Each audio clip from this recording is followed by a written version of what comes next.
Muda Eu fico, tudo. clica, porque cada um usa uma coisa. Aqui a gente está de Google. A partir de agora, então, está sendo gravada, tá? Todos Uhum, são comunicados pela questão da lei do direito autoral, autorizam a imagem. Essa uhum. gravação ela vai ficar disponível interna para a Unicamp, né? Tá Só, não é bom, aberta ao público. Mas depois eu te mando o link para teu próprio registro, tá? tá Aí, ótimo. Te agradeço, obrigado, obrigado. agora a turma é sua, fique à vontade. Bom, já começou a Você quer gravar, é isso? Já está gravando. Você quer se apresentar? Eu não gosto muito de apresentações formais, mas É, os alunos, eu falei para os alunos o que você faz, falamos já bastante sobre a sua tese no semestre passado, pela questão das bienais, né? uhum. E eu deixo mais assim livre a pessoa se apresentar. Eu acho meio chato essa formalidade, né? Tá, Professor doutor tá José bom. Menini Neto. Para mim é o Neto, meu colega de turma. Sim, colegas de doutorado, né? É, Bom, Ju, obrigado pelo convite, né? Sempre que um prazer, assim, sempre que chamam, eu estou sempre disponível para conversar e colaborar. Se bem que o assunto que você me chamou hoje, né, o assunto sobre. Me parece que algumas questões surgiram, algumas inquietações a partir da minha entrevista com a Fernanda Pereira da Cunha em Goiás, né, da Universidade Federal de Goiânia. Eu tenho a impressão de que eu tenho pouquíssimo a contribuir, porque é tudo muito novo, né? É novo para todo mundo. Então, eu gostaria de propor aqui uma conversa, né? Que as pessoas colocassem as questões e que eu também coloque as questões que eu venho pensando, porque é tudo muito novo, né? Eu nunca dei aula de dentro da minha casa, online. O que acontece é eu tenho muita videoaula gravada na instituição que eu trabalho e tenho algumas entrevistas que vêm gravar aqui em casa. A videoaula é estúdio, né? Você entra, regrava, o diretor fala, ficou bom, não ficou, vamos refazer. E não é a quando mesma vem, coisa, né? Você não está ao não é, vivo, né? Assim, não aí. está ao vivo. Ao vivo muda tudo, não é? Porque você e mais tem uma interface, tem uma possível gravação nisso tudo. Então são muitas novidades, não só para mim, mas para todo mundo, né? É diferente também de uma entrevista. A entrevista você dá, aquilo vai e pronto, né? Passa por uma Tem edição, a pauta, né? Aí se aprova. segura a pauta e pronto, né? Então, a aula, pela primeira vez eu estou dando aula de dentro da minha casa. Você já esteve aqui no meu apartamento, você conhece e tal, mas talvez não tenha se atentado à posição que a câmera estava, mesmo que a gente ficou num outro lugar aqui. Não é grande, é pequeno, mas assim, eu tive que reconfigurar minha área de trabalho inteira para que não houvesse uma exposição excessiva da minha intimidade. A vida continua acontecendo aqui, né? Eu estou falando com vocês e a vida está acontecendo aqui dentro do meu apartamento. Então, essa privacidade, né? Esse receber bem meus alunos dentro da minha casa e aparentar bem para os meus alunos dentro da outra casa. Então, esse foi o primeiro cuidado. Agora, tem muita coisa nova, né? Eu já estou dando aula online há 2 meses e pouco, né?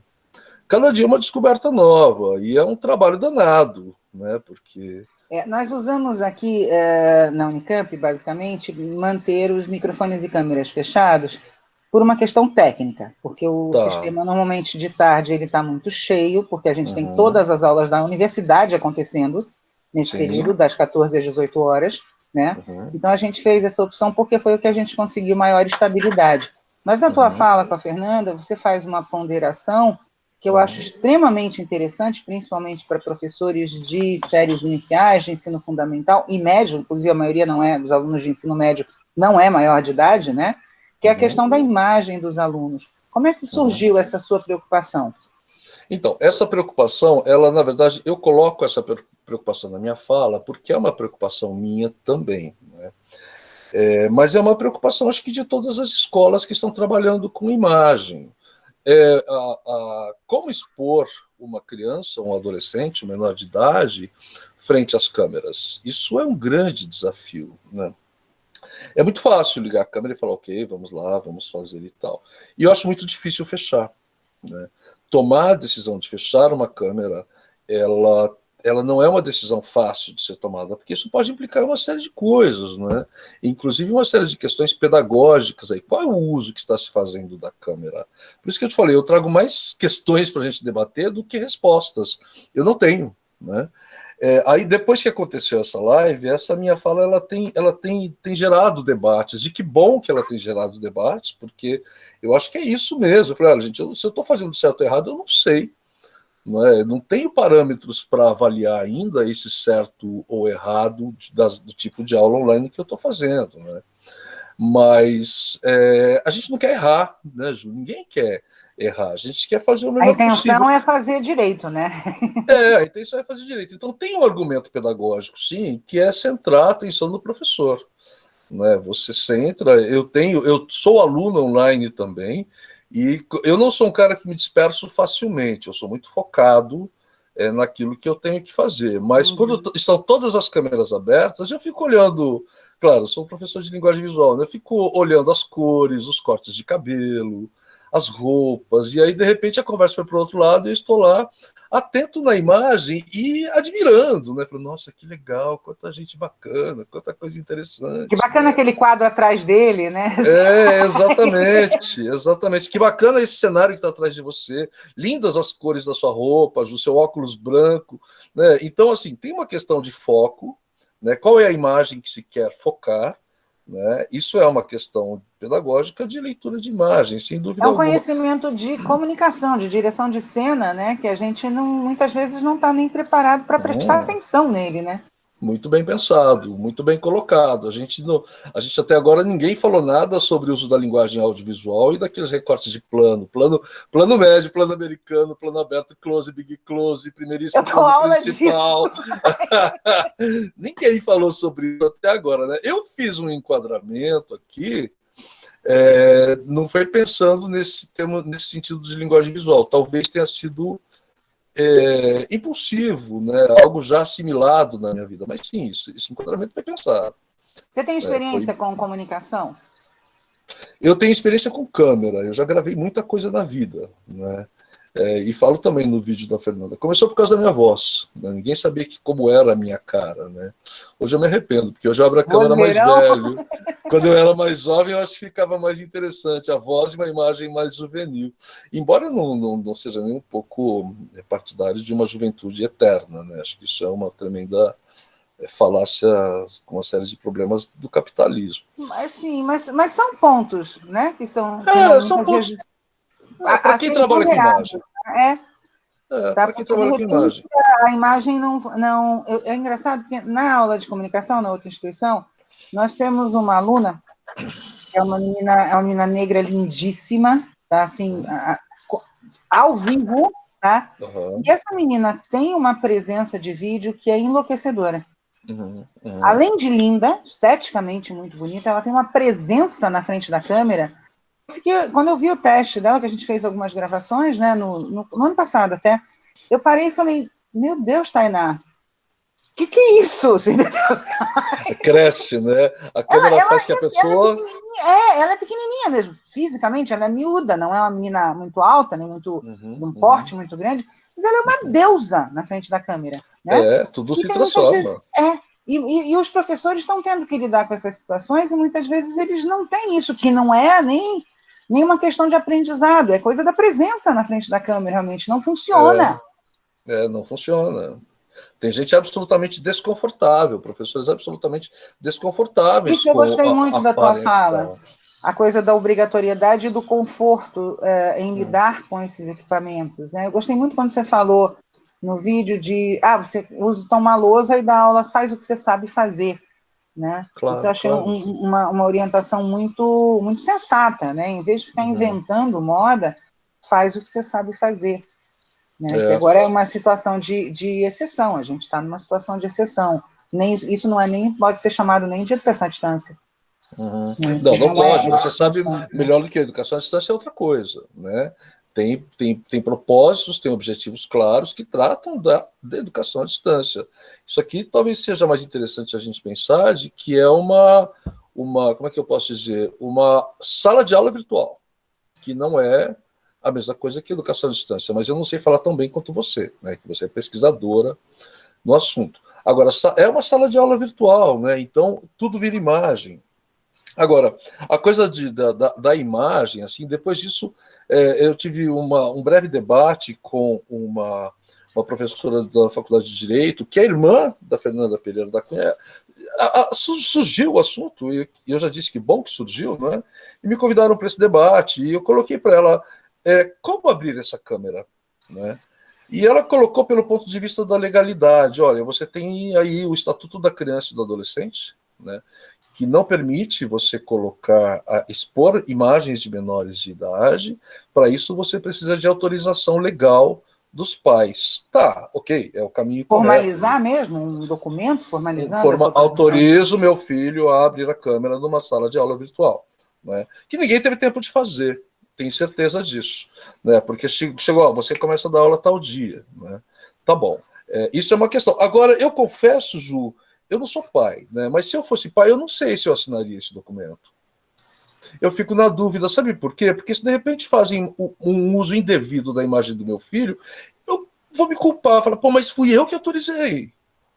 Então eu realmente não sei. É o que eu estou falando, gente. Eu estou trazendo muito mais problemas, né, para quem está me ouvindo. Daqui a pouco eu gostaria que a gente pudesse conversar e ouvir vocês também essas questões. Eu trago muito mais problema do que solução. Eu não sei se eu assinaria, né? Porque depois, pô, fizeram uso indevido da imagem do meu filho, Mas né? eu Eu autorizei. autorizei. Aí eu, como um adulto que pensa em imagem, eu vou me culpar.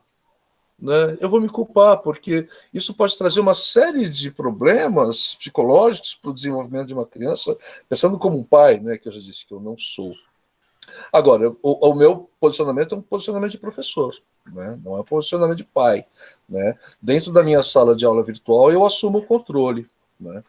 Pode abrir a câmera, só que esse abrir a câmera, assim, Neto, eu fiz um trabalho, eu quero que você veja.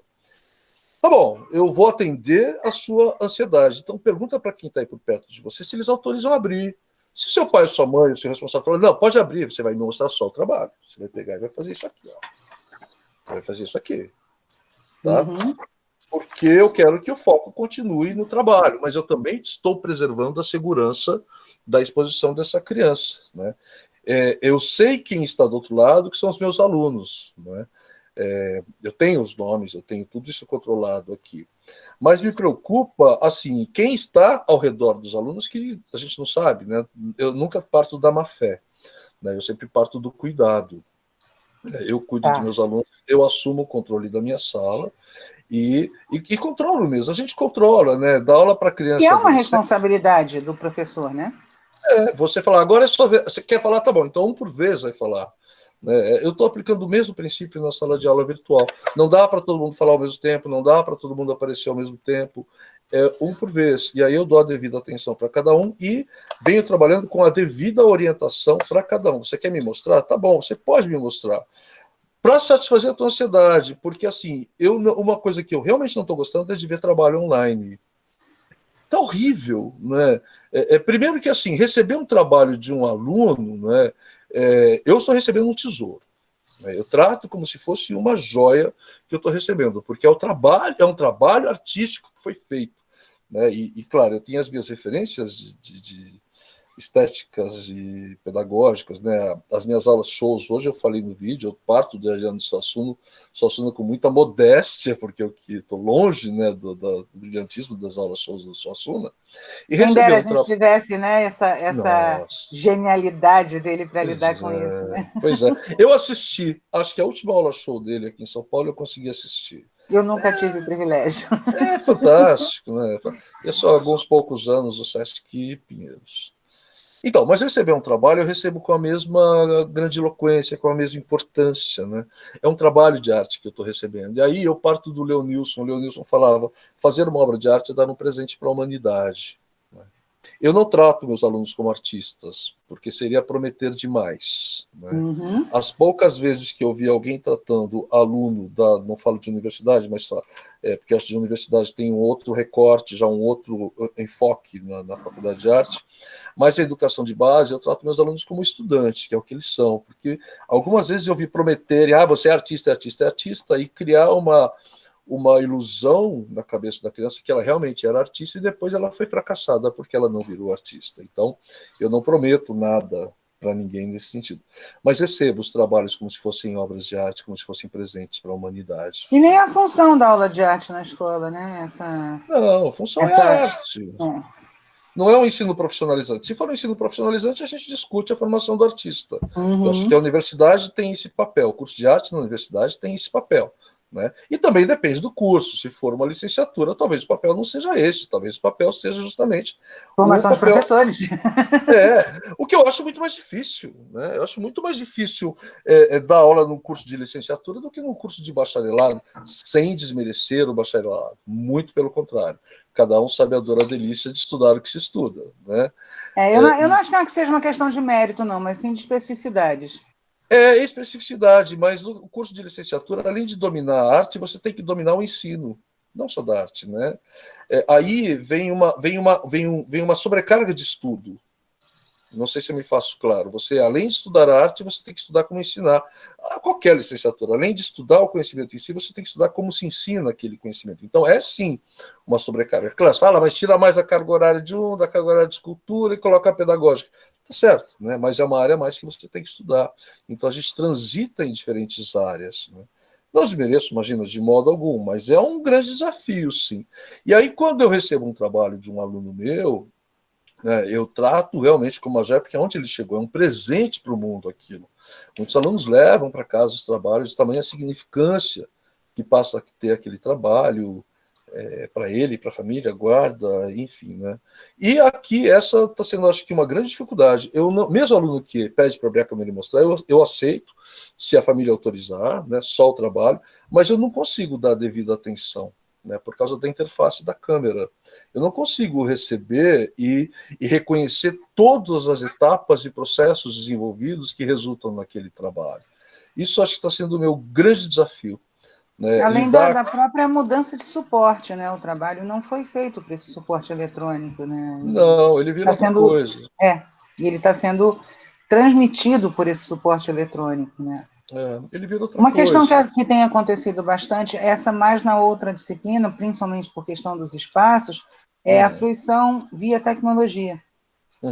Né, que o pouco que tem, que a gente encontra, é especificamente construído para esse suporte tecnológico, de arte tecnológica, que, de um modo geral, a grande maioria, inclusive das instituições, acaba usando mais como uma espécie de armário eletrônico ou vitrine eletrônica, né, mas não pensadas, ações pensadas para esse suporte, que tem incomodado, digamos assim, as pessoas, os estudantes de arte.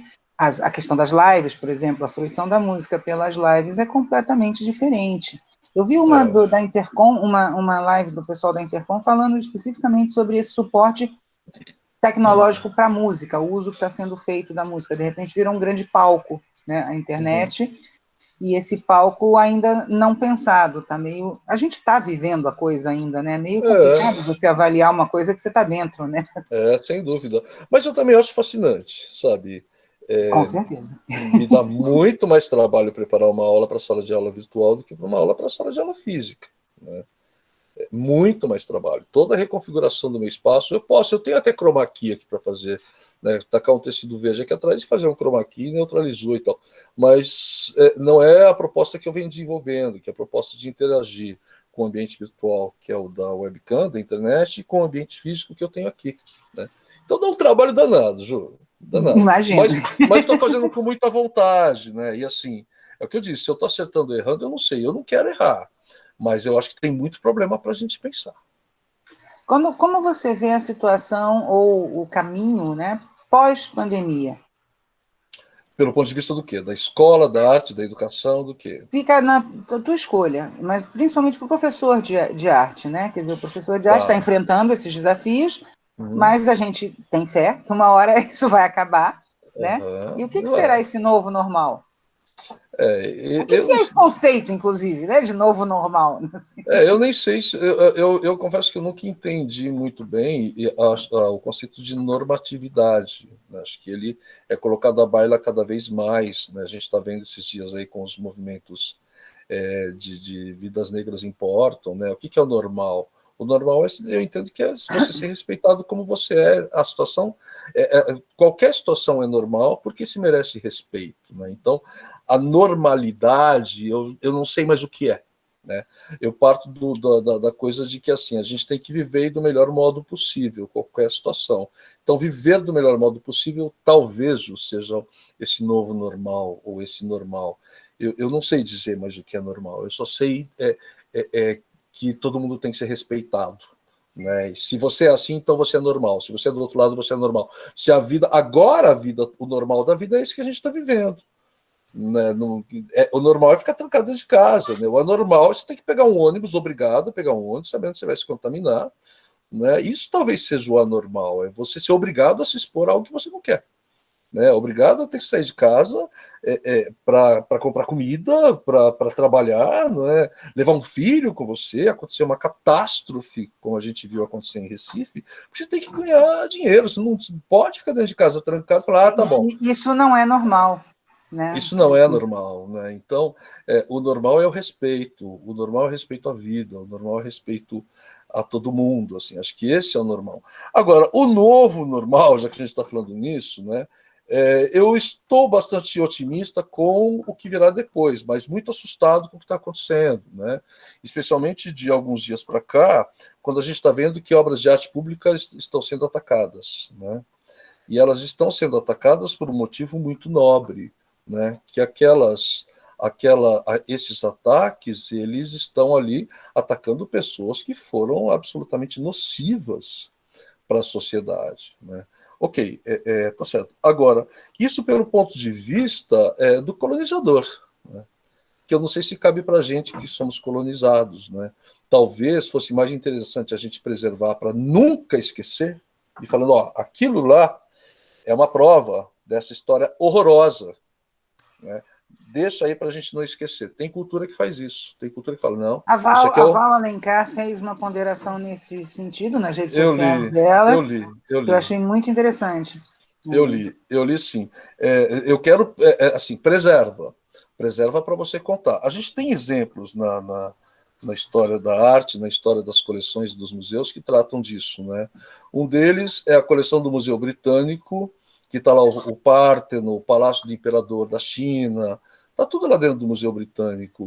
E aí foi levado para lá pelo Lord Eugene, né? Tem gente que ama, tem gente que odeia Lord Eugene. Porque tem gente que fala que aonde ele passou, ele deixou um rastro de destruição. Tem gente que fala que não, aonde ele passou, ele deixou um rastro de preservação. Está tudo dentro do museu. Né?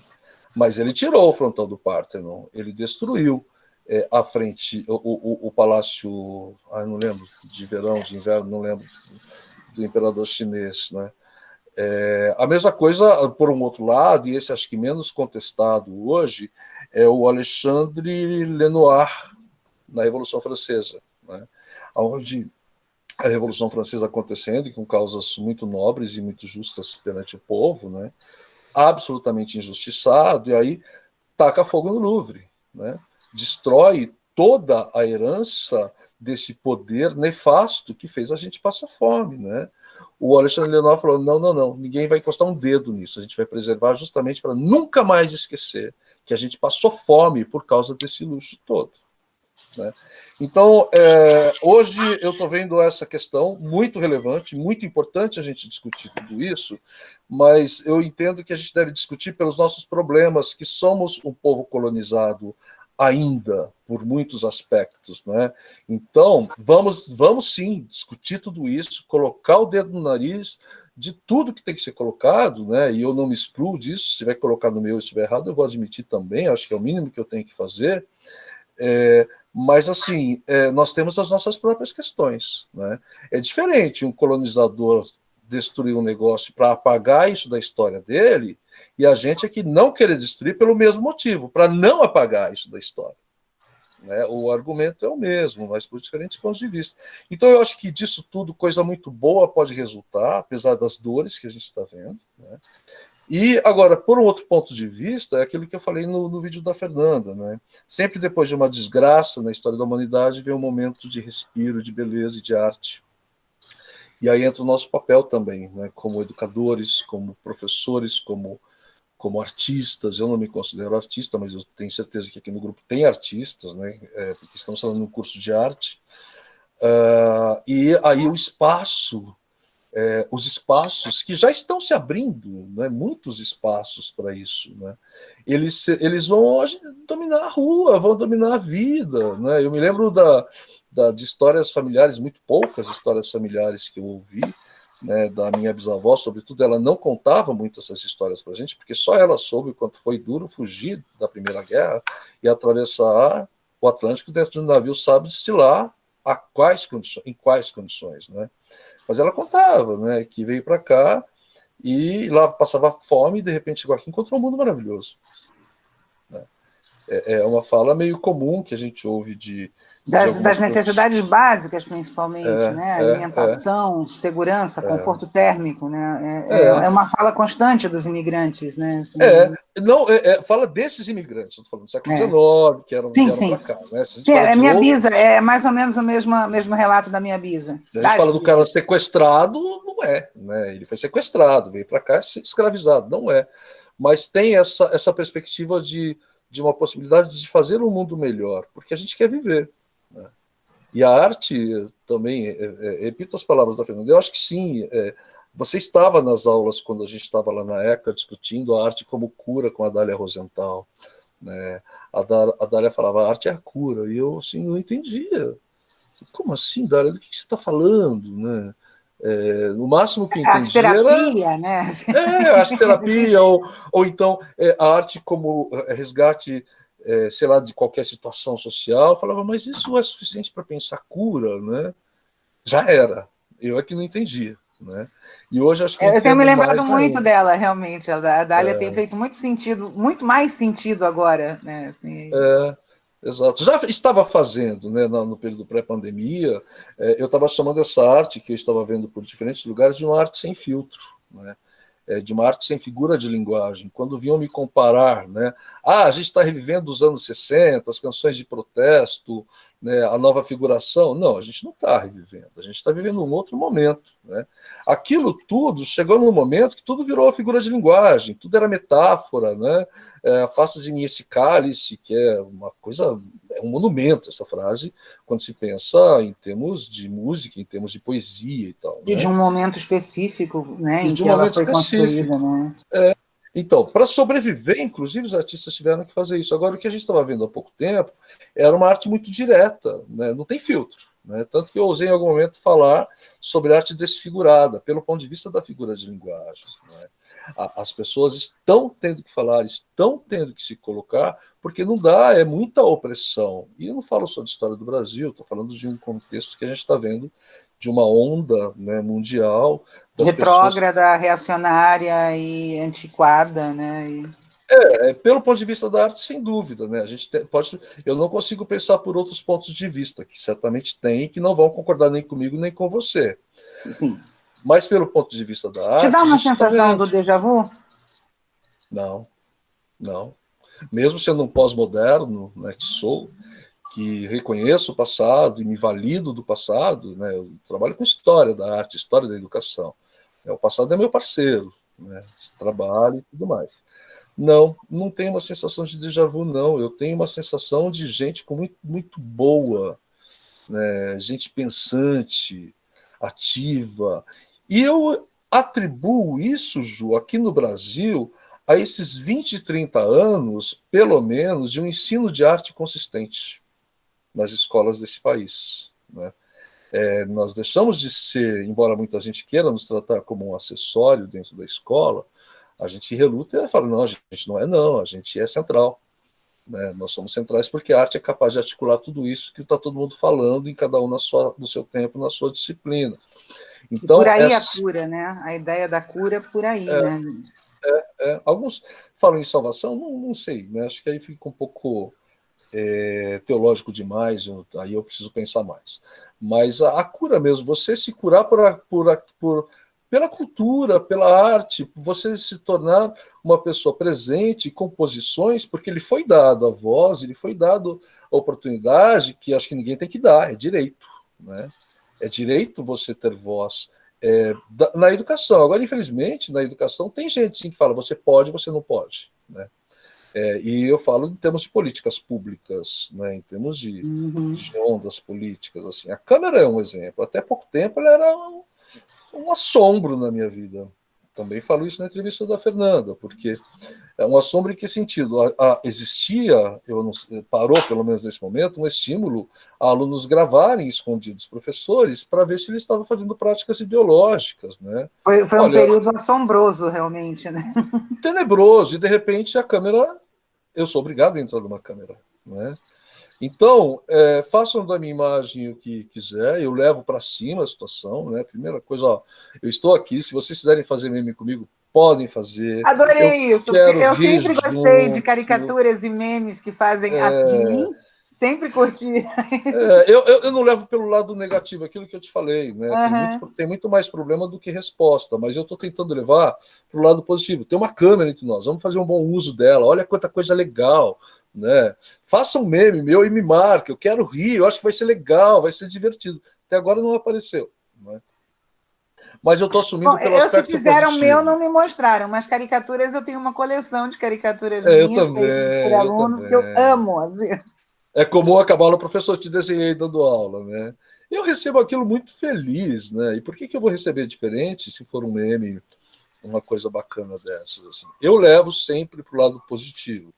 Tanto que a minha concepção de pós-pandemia é essa, é uma positividade. Vamos sim construir coisas, vamos dançar na rua, né? Vamos ocupar a cidade, vamos fazer festa, vamos nos confraternizar e vamos nos unir, né, por ideais que realmente valham a pena nos unirmos, né, por ideais que valham a pena pelo respeito da coletividade, de todo mundo, das singularidades. Né, a gente tem que se unir, né, e defender isso. Né, como nós na arte e educação, acho que na arte e educação, apesar de diferentes pontos de vista em algumas coisas, a gente se articula. Né, concordo, não concordo com você, não concordo, mas a gente se articula no debate, porque todo mundo sai ganhando.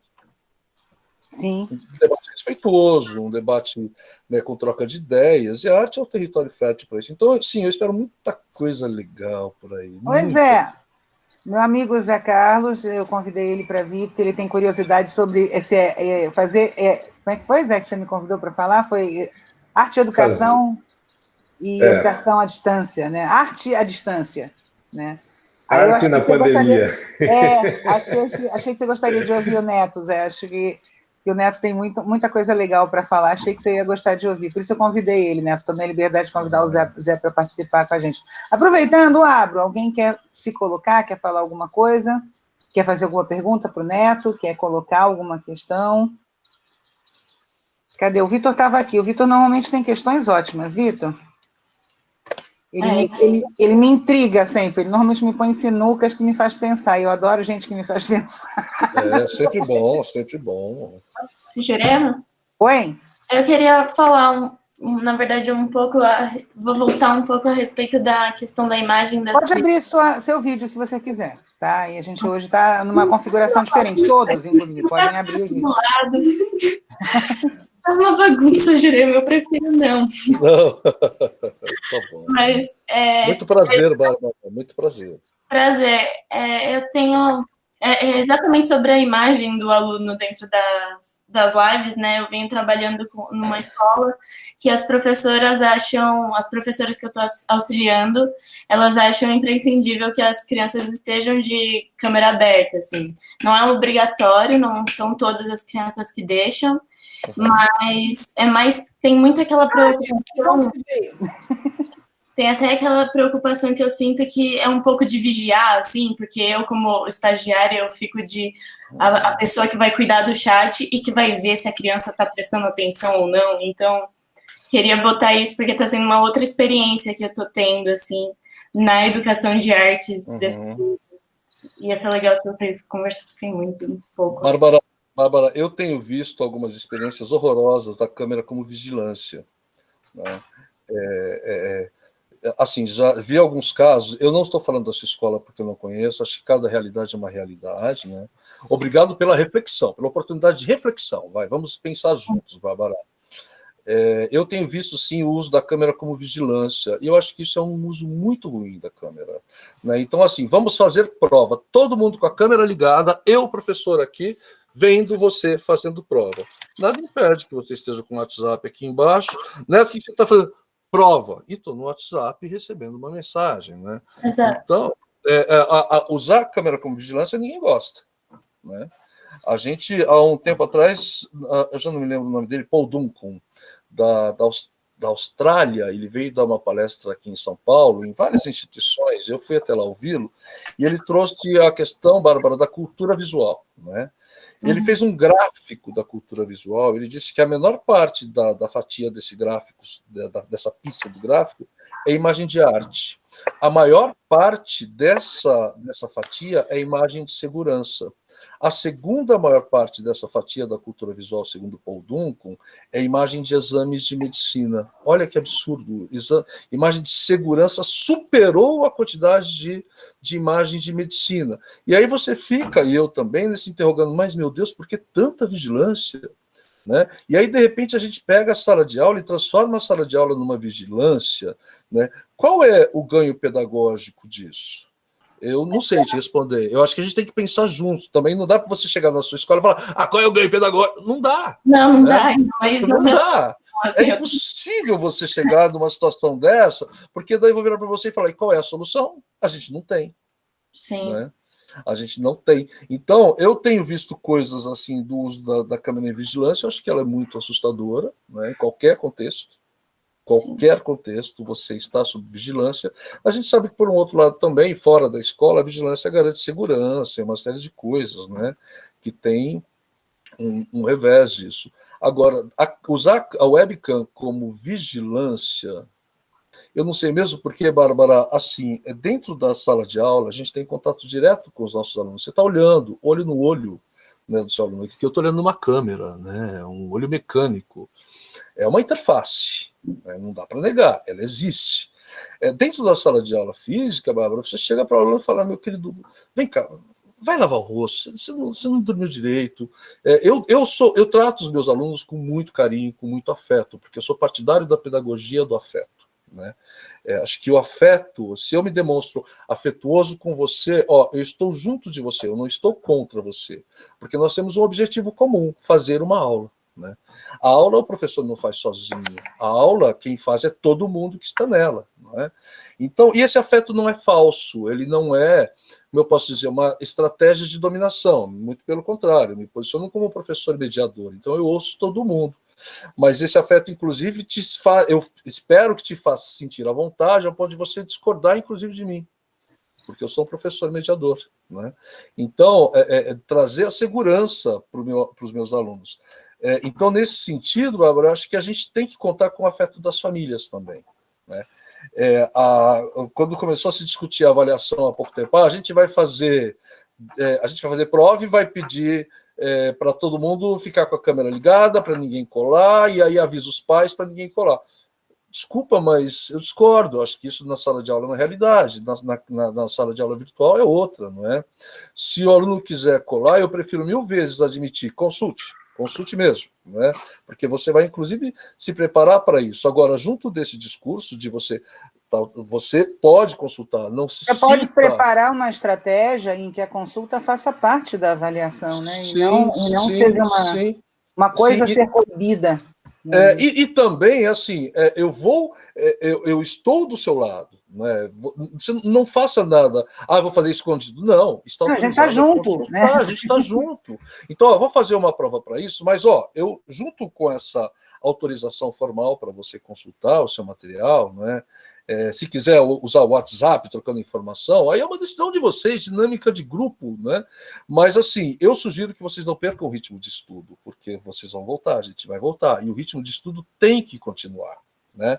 Então, não é simplesmente, chegou na hora da prova, eu pego o meu livro e tal, abro lá e vou consultando. Você pode se perder, inclusive, se você não fizer ao menos uma revisão disso. Então, está autorizado sim. Não vou ficar com a câmera do lado de cá vigiando se você está colando ou não, mesmo porque é uma decisão sua se você quer fazer uma prova de consulta ou não. E aí, Bárbara, acho que a gente tem que contar com as famílias do outro lado, né? Quer ver o outro caso, câmera fechada? Acaba a aula, Bárbara, e tem sempre um aluno que não sai. Está dormindo, né? Ou então ligou, né, e foi fazer outra coisa, para brincar com o cachorro e tal. Estou falando de crianças de 10, 12 anos. Pô, o que eu vou fazer? Né? Olha, responsabilidade... eu normalmente mantenho a câmera aberta até sair. Eu fico esperando sair. Quando volta... Então, veja... Eu acho uma colocação no chat, eu não sei se você viu, só, né? Só para finalizar, não, eu não estou com o chat aberto. Só para finalizar aqui a resposta da Bárbara. Então, Bárbara, acho que a gente tem que contar com o afeto das famílias também, né? Para finalizar o discurso do afeto, né? Estar na casa das famílias, eu não tenho controle como eu tenho na sala de aula, vai lavar o rosto que você está dormindo, né? Para de olhar para o lado porque isso está te prejudicando. Não tenho. Então, as famílias são minhas parceiras nesse momento. A câmera é minha parceira. O livro é parceiro. Nada disso eu quero usar como pelo aspecto negativo de punição. Bárbara, fui longe, né? Desculpe. Não, Ju, eu sei que eu estou meio de bico aqui, mas eu posso dar uma contribuiçãozinha nessa questão. A Paty também está concordando com você. A Paty também é convidada nessa. Das provas. Olá, Patrícia. Das provas com consulta, porque assim, claro. eu tenho experiências que eu fiz e medi isso em sala de aula. O Zé Carlos é físico. Que legal. Ô, Zé Carlos, compartilhe, troque conosco, por favor, vou adorar. Então, e é assim, eu fiz essa experiência, né, porque a gente tem toda a teoria a respeito e tal, mas muito do que a gente tem sobre o uso de novas tecnologias e novas metodologias saiu do papel e nunca entrou na sala de aula. Então, eu passei muitos anos colocando essas coisas em prática quando eu estava dentro de sala de aula. Agora eu já estou fora há uns 3, 4 anos, né, só com formação de professores há uns 20, mas fora da sala de aula diretamente agora, mas eu fiz essa experiência, né? Os alunos, eles usavam o smartphone, eles tinham liberdade completa para consultar o que eles quisessem durante as provas presenciais em sala de aula, né? Eles só não podiam conversar um com o outro diretamente, com palavras dentro da sala de aula, mas eles podiam até trocar mensagem entre eles à vontade, né? Eu ficava vigiando que ninguém fazia ali. E a experiência foi extremamente enriquecedora dos dois lados, né? Por um lado, os alunos descobriram que não adianta você querer fazer consulta para resolver prova na hora da prova, né? Ou você vem com o conhecimento, entendeu? Ou você não vai ter tempo de construir o conhecimento para uma prova.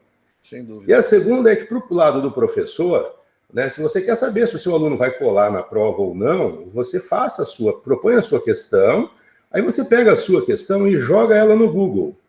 Uhum. Tá? Se o Google responder a sua pergunta, é porque a sua pergunta está mal feita. Sinto muito. I'm sorry, baby. Né?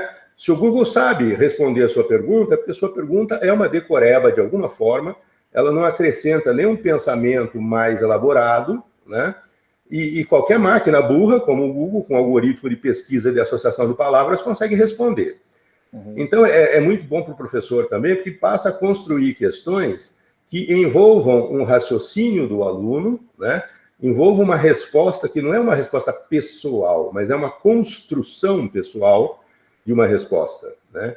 E aí, se um aluno vai passar para outro, por exemplo, né, é muito difícil duas pessoas terem a mesma construção, né, de uma resposta, e aí fica evidente quem passou para quem ou não, etc. E isso você resolve com questões de ética e não com outras questões, né? Uhum. Então, foi uma experiência muito produtiva. Os alunos passam por uma aprendizagem, é importante entender isso.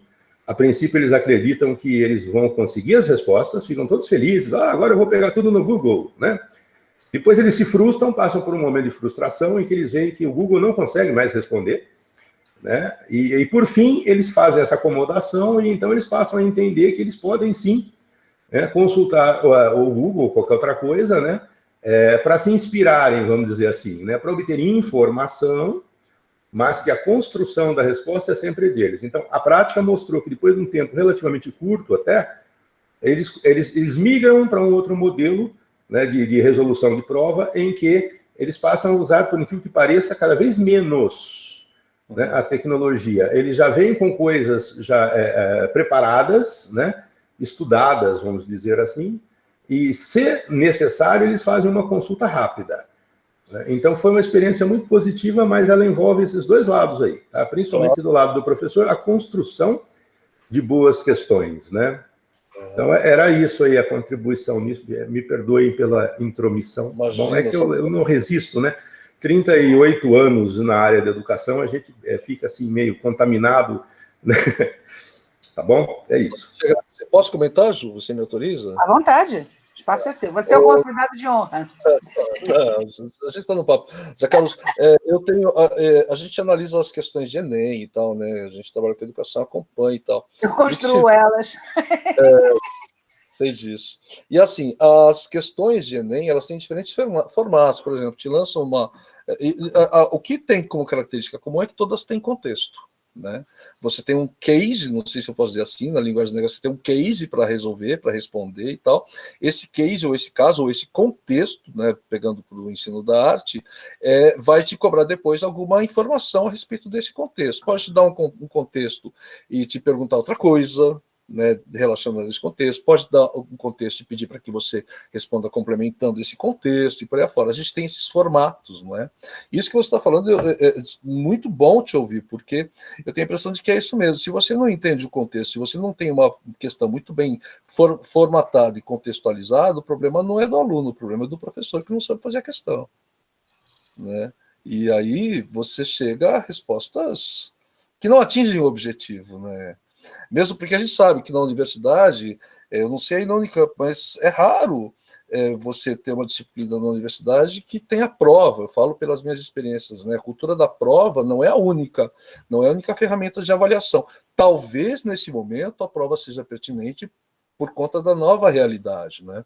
Eu há muito tempo não fazia a prova, passei a fazer, porque a prova, Zé Carlos, não dava conta dos 3 eixos que eu pauto pedagogicamente o meu ensino, e ajudo também, que é a proposta triangular da ANEMEI, a abordagem triangular, ler, contextualizar e fazer. A prova não dava conta, né? E, de repente, eu me vi obrigado a fazer prova onde está prestigiando o contexto, né? Então, o contexto. Mas é muito legal te ouvir, muito obrigado, viu? Espero ter retornado aí um acréscimo a essa reflexão coletiva sobre a prova de consulta e a formulação de perguntas de prova. Para te posicionar, Neto, na Unicamp, no momento de pandemia, a gente está com uma orientação de não trabalhar provas, não teremos uma avaliação formal, a avaliação do semestre será com 2 critérios que a gente já apresentou no começo do isolamento, quais seriam os objetivos para esse período, e a gente vai apresentar se contemplamos ou não contemplamos os objetivos traçados para o período. Cláudia Costin deu uma entrevista lá da Getúlio Vargas falando sobre isso, né? A rede pública de ensino estabeleceu a avaliação, ela falou, mas vai avaliar o quê? Né? Quais são? O que você quer avaliar? Né? Talvez o momento não seja de você colocar uma avaliação formal, talvez o momento seja de você avaliar outros objetivos, se foram atingidos ou não, né? Você avaliar um conhecimento adquirido, talvez não seja o momento para fazer isso talvez seja quando voltarmos para a sala de aula, que você vai fazer um nivelamento, uma recuperação, aí sim você checa aprendizagem, né? Mas nesse momento talvez sejam outros, também não disse quais. Ainda em março, nós declaramos quais seriam os objetivos e o quanto da disciplina a gente acreditava que seria possível trabalhar nesse suporte, né? Por exemplo, nas minhas 2 disciplinas, uma que tem 60%, oficialmente, 60% da carga horária da disciplina é visita técnica. Então, essa, mesmo que eu quisesse 100%, seria 100% de 40%, né? Porque se 60% eu não vou conseguir fazer, então, tá? Então, a gente declarou quais eram os objetivos, as expectativas de aprendizado ou de trabalho nesse período. Então, a gente não tem notas, à Unicamp. Parabéns à Unicamp pela coragem. Foi uma das primeiras universidades falando, nós vamos parar. Né? Sim, no dia 13 de março. Super criticada, mas assim, respeitou todo mundo, falou, gente, tá aí, tá batendo na porta, para, né? Primeiro então, a gente para, depois a gente vê o que vai fazer. Parabéns pela coragem, né? Certamente deve ter sido muito polêmico, mas foi corajoso, foi. Ju, todos aqui lecionam no ensino superior ou também no médio e no... Não, a maior parte aqui são os alunos da minha disciplina de projetos de pesquisa. O Neto é professor de ensino fundamental, a Paty fundamental e médio. Você está no médio também, Neto? Não, não só fundamental, né? A Paty é fundamental e médio. Então, é porque eu assessoro uma escola aqui, né? E o que eu sinto... Aqui onde, Zé? Aqui a escola é em Americana City. Eu moro em Esbo City, uma cidadezinha aprazível do interior aqui do estado de São Paulo. Conheço. Né? E eu assessoro uma escola aqui, né, nesse processo de implantação de novas metodologias e tecnologias. E agora, nessa época de pandemia, né, eu acabei assessorando eles em como lidar com esse ensino remoto também, né? Mas o que a gente percebeu, o que eu percebi, é que existe uma pressão muito grande, é uma escola particular no caso, né? Existe uma pressão gigantesca das famílias, né? E no caso das escolas particulares, elas não suportam essa pressão, porque essa pressão significa dinheiro. Né? No caso das escolas públicas, eu acompanho algumas redes, né, onde eu trabalho com outros projetos, né? Estou acompanhando um pessoal da Paraíba, um pessoal de Pernambuco, e estou vendo o que eles estão fazendo lá também, por tabela, né? E aí eu sinto que a pressão é social, né?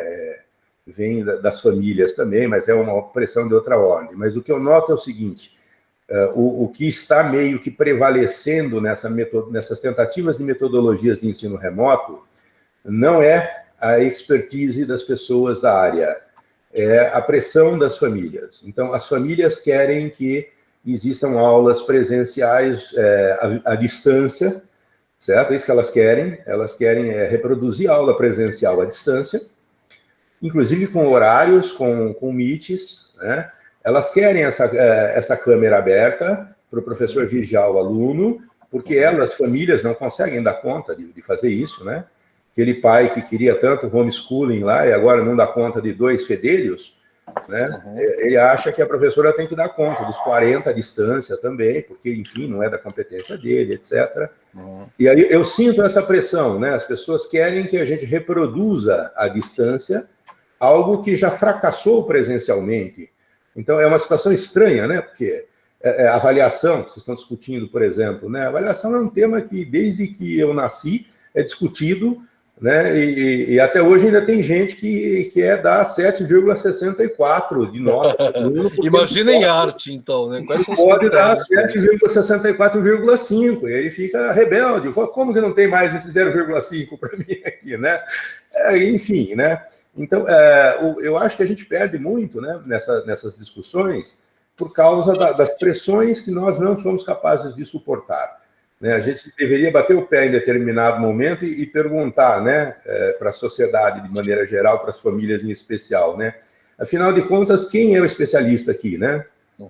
Porque a gente cede a essas pressões, na verdade. Então, essa ideia, né? Deixa a câmera aberta, registra a presença, não sei o que lá, blá, blá, blá. Isso é a reprodução de um modelo que o próprio modelo já está errado. Né? Então, a gente está reproduzindo um erro a partir de uma situação que, ainda que a gente conseguisse reproduzir totalmente aquele erro, né? O erro seria ampliado, ainda assim, né? Agora, você imagina como é que fica, então, né? Então, é fundamental, acho que essa conversa que vocês estão tendo aqui, né? Que bom, vamos levar a arte nessa situação para todo mundo e depois dessa situação, porque as coisas também não vão ser iguais, né? Sim. O mundo nunca mais vai ser o mesmo, de muitas formas, então, acho fundamental isso e essa visão também, principalmente para quem trabalha, né, em escolas particulares, que vão ter essa pressão também, estão tendo já, né? E mesmo as redes públicas, né, que estão fazendo coisas assim, que eu conheço a Cláudia pessoalmente, a gente já trabalhou juntos também no Rio, e é isso mesmo, sabe? Quer dizer, né? Avaliar o quê? Avaliar, né? O que a gente já avaliava antes, né? Essa é uma boa pergunta também, né? O que já se avaliava antes, certo? E agora vai se avaliar o quê, então, né? Então, e vai avaliar o quê depois, né?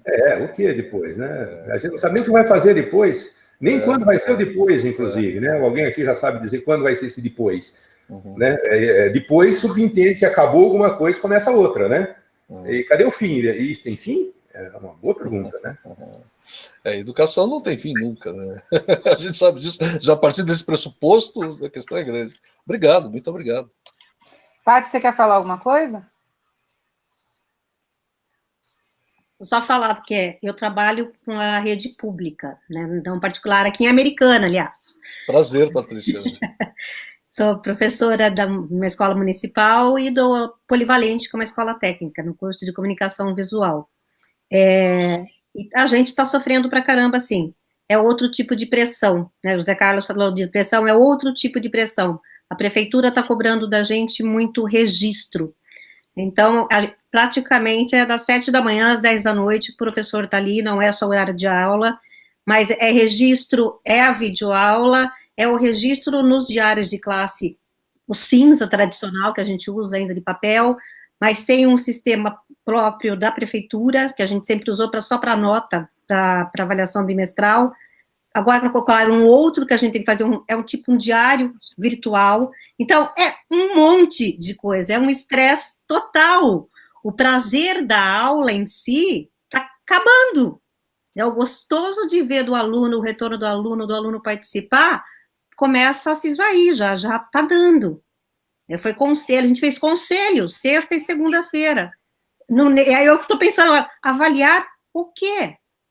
Como que você vai fazer um conselho de classe, encerrar um bimestre? Avaliando o quê?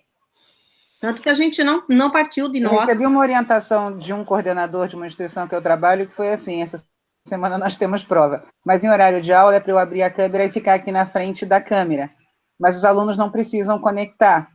Aí eu fiquei parada, né? Eu fiz uma promessa para mim mesma que eu não contesto mais idiotices, mas eu fiquei parado olhando, aí um colega não se conteve e perguntou, né, mas para quê? A gente vai ficar com a câmera ligada gravando, né, assim. Aí, sabe qual foi a resposta? Para registrar. Registro, tudo é registro, tem que pedir registro, tem que gravar. Para registrar, porque a gente está para receber visita do MEC e a gente vai ter que provar para o MEC que as aulas aconteceram. Exato. Esse diário que colocaram para a gente na prefeitura, que a gente tem que preencher, detalhe, é em um Word. Qualquer um pode alterar. E a gente tem um login único. A escola tem um login único. Todo mundo tem o mesmo login para entrar e registrar em um documento de Word. Como assim, meu Deus do céu? Então, tá difícil.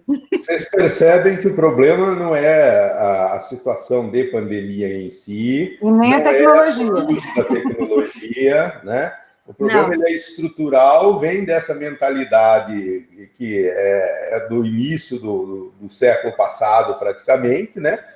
E agora os professores, eles estão hipercarregados, não estão só sobrecarregados, estão hipercarregados, porque estão exigindo deles aquela presença física virtual, né, diante da câmera no horário de aula normal, e esquecem-se que nesse modelo de ensino, o trabalho é muito maior por trás da câmera. Além daquele planejamento que se tinha que fazer o tempo todo, que já exigia muito mais, as pessoas nunca reconhecem, né? Acha que o professor trabalha os 50 minutos que está na aula lá, na aula de 50 minutos. Acabou. Começou e acabou ali, né? Além de todo aquele trabalho que já se tinha de planejamento, preparação de aula, estudo e piriri pororó, você também tem agora o aprendizado da tecnologia, você tem a preparação dessas coisas.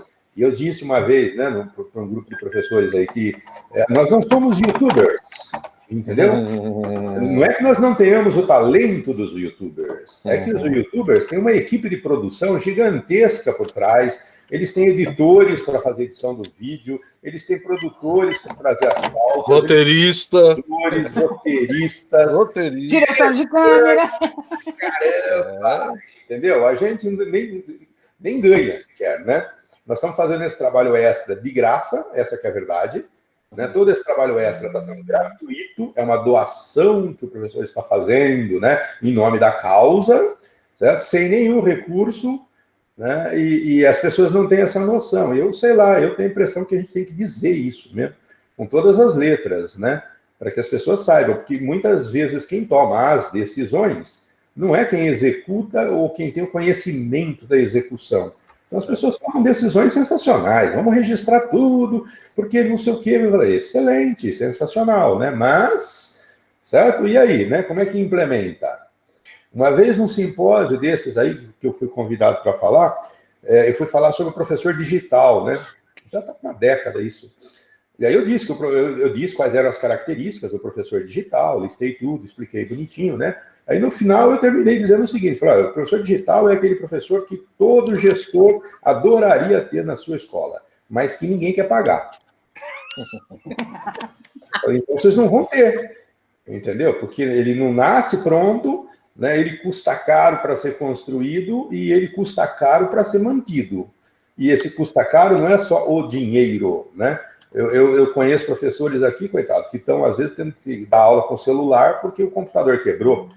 A conexão do professor é uma droga, né? Ele tem software... Ele não está recebendo nenhum implemento para isso, né? Ninguém está recebendo nada para isso. O professor ficou desesperado porque... É isso o Neto falou no começo, né? Ele teve que reorganizar até o espaço da casa, né, Neto? Que você fez a colocação no começo. Para não ter a própria intimidade exposta na rede, né? Porque eu comentei, quando a gente começou, eu comentei que eu adoro a biblioteca do Neto, que eu conheço pessoalmente, mas que fica muito bem enquadrada quando ele entra online, né? Fica muito bonito, visualmente muito bonito. Mas que é uma organização, uma reorganização do próprio espaço de vivência, de vida, espaço pessoal, que está agora numa janela para o mundo, né? Está aberto, né? Então, Ariane, cortou, Ariane? Repete, por favor. Não, eu só gostaria de fazer uma colocação. À vontade, por favor. Olá, Ariane, tudo bem? Tudo bom? Prazer. Eu gostaria de falar um pouquinho, assim, sobre minha mãe, que ela é professora da rede estadual, daqui de Americana também. Inclusive, sou ex-aluna da Patrícia. E eu só tem americanense aqui reunido, pelo jeito, né? Que legal. Estou em casa. E eu queria falar um pouquinho sobre a questão da privacidade que você comentou na live, que mudou o seu escritório para preservar a sua privacidade. E uma coisa que vem acontecendo muito também pelo trabalho do professor é que o WhatsApp dos professores foi dado para os alunos fazerem perguntas. Então, é assim, 24 horas alunos fazendo perguntas. Então, é uma invasão assim, da privacidade do número pessoal do professor, além de que o professor vai ter o trabalho de ficar o dia inteiro respondendo perguntas, atendendo alunos. E se não responder, recebe uma denúncia que não respondeu, né? Exatamente.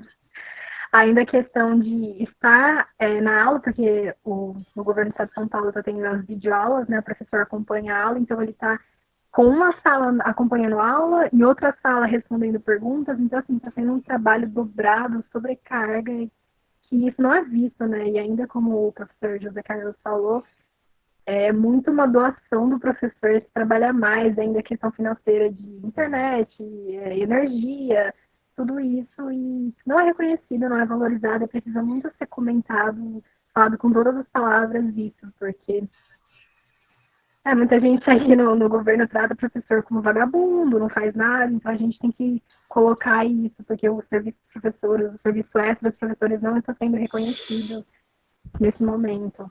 Ariane, só uma sugestão aqui, eu já prometo que não vou falar mais, tá bom? A gente tem em educação um negócio chamado contrato pedagógico, tá? É o contrato que a gente estabelece com os alunos, com as famílias, etc, certo? Nesse contrato pedagógico, que você pode refirmar a qualquer tempo, né? Você estabelece lá os horários em que você vai atender ou não, você estabelece que o seu WhatsApp pessoal é pessoal, né? Então, a gente não tem que se sujeitar também a essas coisas, tá? A gente tem que entender isso, que a gente tem, não é só liberdade de cátedra no sentido de poder ensinar o que bem entender, mas a gente também tem um contrato pedagógico e estabelece as liberdades, né, e responsabilidades e compromissos, enfim, de todo mundo dentro de uma escola. Porque, senão, você não pode você não leva os seus problemas pessoais para dentro da escola, você não pode fazer isso, tá? E você não pode trazer os problemas da escola para sua casa. Isso sempre foi uma regra para mim. né? Quando eu piso dentro de uma escola, eu esqueço tudo que aconteceu antes, para não levar nada para a escola. Mas quando eu piso para fora, tudo que tinha ficou lá dentro, acabou, ponto final, né? Então, eu nunca participei de grupo de escola, por exemplo, em todos os tempos que eu lecionei já tinha esses grupos. Eu não participo, por quê? Porque não me interessa, entendeu? Se eu tiver que ter alguma conversa com coordenação, com outros professores, coisa do gênero, né, eu vou ter essas conversas institucionais dentro da instituição. Fora dela, eu tenho conversas pessoais com amigos, é diferente. Né? Então, isso você pode estabelecer com os alunos, ok? E com as famílias, mas tem que estar estabelecido para você poder ter esse embasamento e justamente ter, vamos dizer assim, essa sustentação jurídica até. Né? Você não é obrigado a isso, e ninguém vai te pagar por isso. Tá? É só um esclarecimento para todo mundo, porque, né, a gente aprende, né, a sobreviver dentro dos sistemas, por mais podres que eles sejam, né, a gente sempre aprende a como sobreviver dentro deles. Então, o contrato pedagógico é uma boa ferramenta para você fazer isso e não ficar com o seu WhatsApp aí sendo, né, detonado o tempo todo. E olha, Ariane, eu tenho... Você já chegou para você trabalhar com o Google Class? Me parece que é pior. A gente trabalha com ele na Unicamp. Não, mas me parece que é pior, porque a sensação de invasão é o tempo todo. Eu não trabalho, estou reportando relatos de colegas que estão com o Google Class, né? Esse problema, não posso falar pelo geral, mas comigo tinha reduzido. Né? Há alguns anos atrás, quando eu coordenava curso de arte na universidade aqui em São Paulo, era e-mail aberto, né? E-mail aberto na internet, fale com o coordenador. Então chegava... O tempo todo você estava disponível para trabalhar, né? Isso sossegou um pouco, sumiu, mas agora, Ariane, com a quarentena, eu afirmo para você, meu WhatsApp começa a tocar às 6h30 da manhã, não tem aluno, hein? É só trabalho, como o Zé Carlos acabou de colocar. E ele vai parar meia-noite e meia, 1h, todos os dias. Eu não levava celular para o quarto, eu estou tendo que levar. Eu estou tendo que dormir com o celular no meu quarto. É horroroso, né? Uma sensação de que você está o tempo todo trabalhando, né? Porque a escola está dentro da casa, a gente está... Eu não sei dizer o que é, né? Esse home... Não é homeschooling também. Né? Homeschooling tem uma outra complexidade. Eu estou dando aulas dentro da minha casa. E eu sei que eu estou trabalhando como eu nunca trabalhei. E olha que eu trabalho bastante. É um home hell. Home hell, pode ser.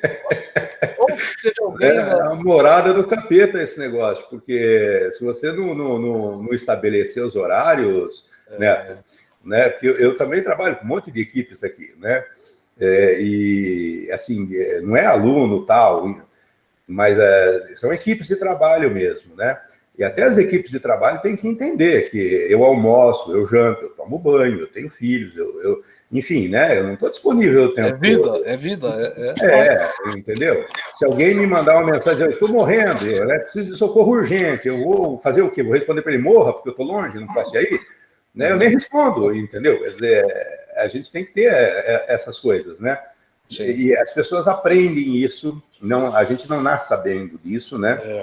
O WhatsApp era uma ferramenta, basicamente, de bate-papo entre adolescentes, né, cresceu, expandiu, pegou todo mundo, né, virou também agora uma veia de escape para as pessoas, né?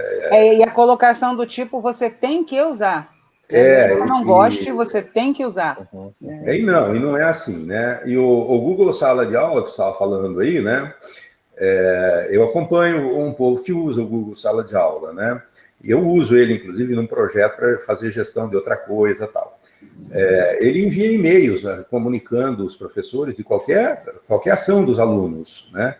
Mas aí o professor tem que aprender também que ele tem hora para consultar e-mail, ele tem que aprender que ele não precisa responder qualquer coisa, que nem o WhatsApp, não é porque alguém te mandou bom dia que você tem que responder o bom dia. É verdade. Entendeu? Eu ignoro bom dias assim, com uma capacidade incrível, né? As pessoas acham que eu sou o cara mais chato do mundo, mas você me mandou bom dia, obrigado, não tem nem que te dizer obrigado, já está automaticamente agradecido o seu bom dia. Sim.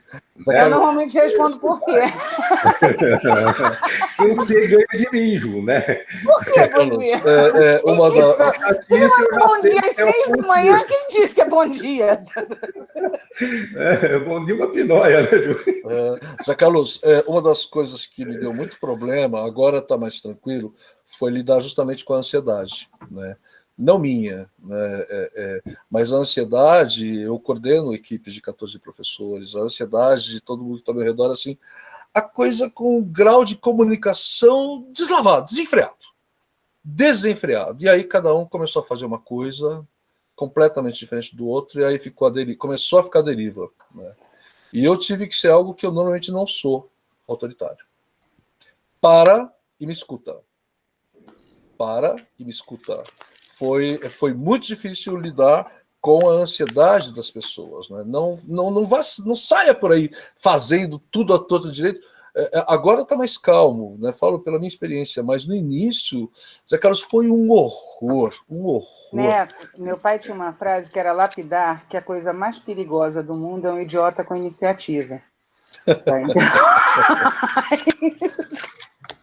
E nessa época, o que a gente viu, pelo menos num primeiro momento, a quantidade de idiotas com iniciativa, tá, foi assustadora.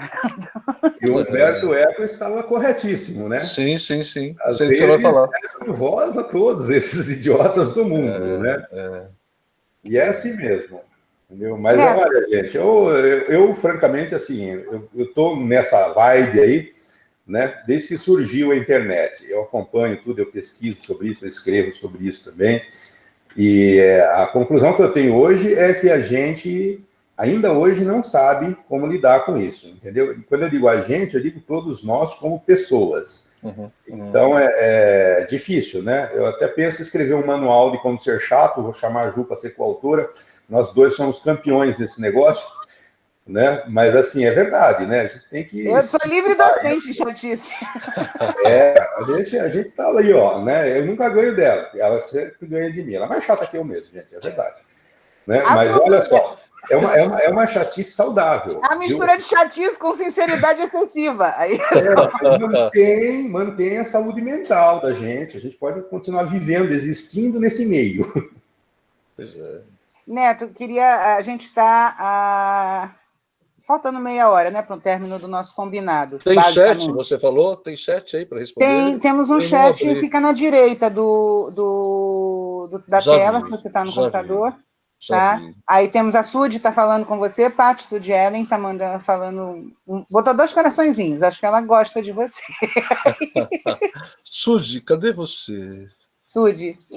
Neto, eu gostei muito da tua fala na entrevista, que quem não viu ainda está lá no nosso Classroom, pode dar uma lida, dar uma olhada na entrevista do Neto, quando você faz essa ponte histórica, e aí tua praia, né, história, né, dos momentos da humanidade pós grandes eventos devastadores, as guerras, mais pontualmente o final da Idade Média e a explosão do Renascimento, a explosão criativa que foi o Renascimento, né, e a valorização da ciência e da arte nesse momento histórico.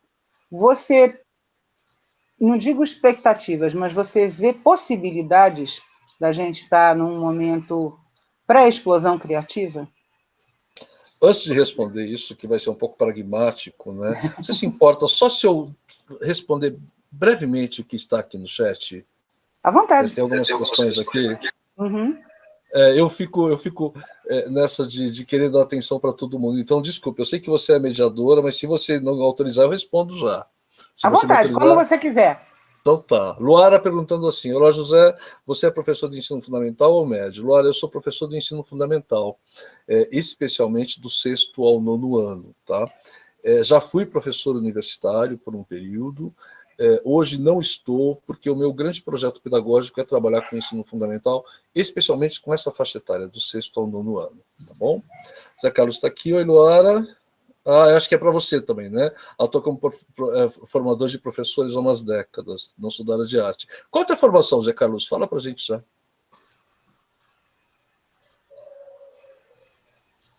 Acho que o Zé disse para ele é físico. Não, consegui abrir aqui. Eu estava tentando clicar no botãozinho, a barrinha sobe e desce e ficava me enganando aqui. Sistemas variados. Na minha formação original é em física. Eu sou físico E depois eu fiz ciência da computação como, assim, distração, né? Que é uma coisa que me interessava também, mas eu sou um físico que foi preparado para ser um físico nuclear e de partículas, né? Minha área era física teórica, e eu desisti disso, fui para a educação, porque a educação é muito mais desafiadora, muito mais difícil, né, do que física nuclear. Quem nunca ouviu falar de mecânica quântica, por exemplo, acha que é um negócio assim, estratosférico, né? E é mesmo, entendeu? Agora, lidar com a educação é mais. Né? É mais. Todas as variáveis são soltas, todos os eventos são aleatórios, né? A gente trabalha com nuvens de probabilidade, realmente. Né? E o gato de Schrödinger mora em todas as salas de aula, é uma coisa absurda. Então, é isso. Obrigado. Mas aí a gente se aproxima dessa área da física quântica pela transdisciplinaridade, né? A gente sabe que aí na Unicamp, por exemplo, tem o Biratan D'Ambrosio, que é da matemática, e tem um livro fantástico sobre a transdisciplinaridade, que fala do terceiro incluso, que as coisas não são entre o sim e o não, muita coisa pode acontecer, né? Até onde eu entendo, evidentemente, muito longe de você, e que entre esse sim e o não, pensando pela educação, pensando pela arte, e mais ainda pela arte e educação, você tem uma infinidade de variantes, e todas instigantes e fantásticas. Aí, Luiz, penso muito sobre provas com consulta, uma estratégia muito interessante que, além de tudo, investe o aluno em realizar pesquisa. Luiz, concordo com você, acho também que a pesquisa ela é, sim, uma das instâncias do ensino da arte, de qualquer ensino, né? A arte, Luiz, a gente hoje, no ensino-aprendizagem da arte, a gente trabalha a partir da Lei de Diretrizes e Bases de 1996. Qual é a diferença dessa LDB para a LDB de 71? É que a arte passou a ser a área do conhecimento. Na LDB de 71 era a educação artística, era uma atividade escolar. Ela não valia nota, ela não reprovava, ela não nada. Ela era uma atividade, né? Ou seja, ela não era tratada como disciplina. Por conta disso, ela foi colocada, muitas vezes, em segundo plano, como aula livre, onde não havia conhecimento em arte, Luiz. E aí, com a LDB de 96, a arte passou a ser vista como área do conhecimento e carregando todo um conhecimento artístico. Isso, só aí você já tem material para pesquisa de muitas ordens, de muitas vertentes, né? Vocês que estudam arte, eu também, né? A gente sabe a quantidade de pesquisa que pode surgir. Então, a prova de consulta, sim, é um caminho para isso, mas você também tem outras muitas possibilidades de pedir pesquisa sobre arte para os seus alunos, né? O Luiz está na sala ainda ou não? Tá. Eu tô aqui. Ô, Luiz, tudo bem? Prazer, viu? Que Prazer. foto linda tem no seu perfil aqui. Olha eu, o cara da imagem, né? Fala pra gente. Fala pra...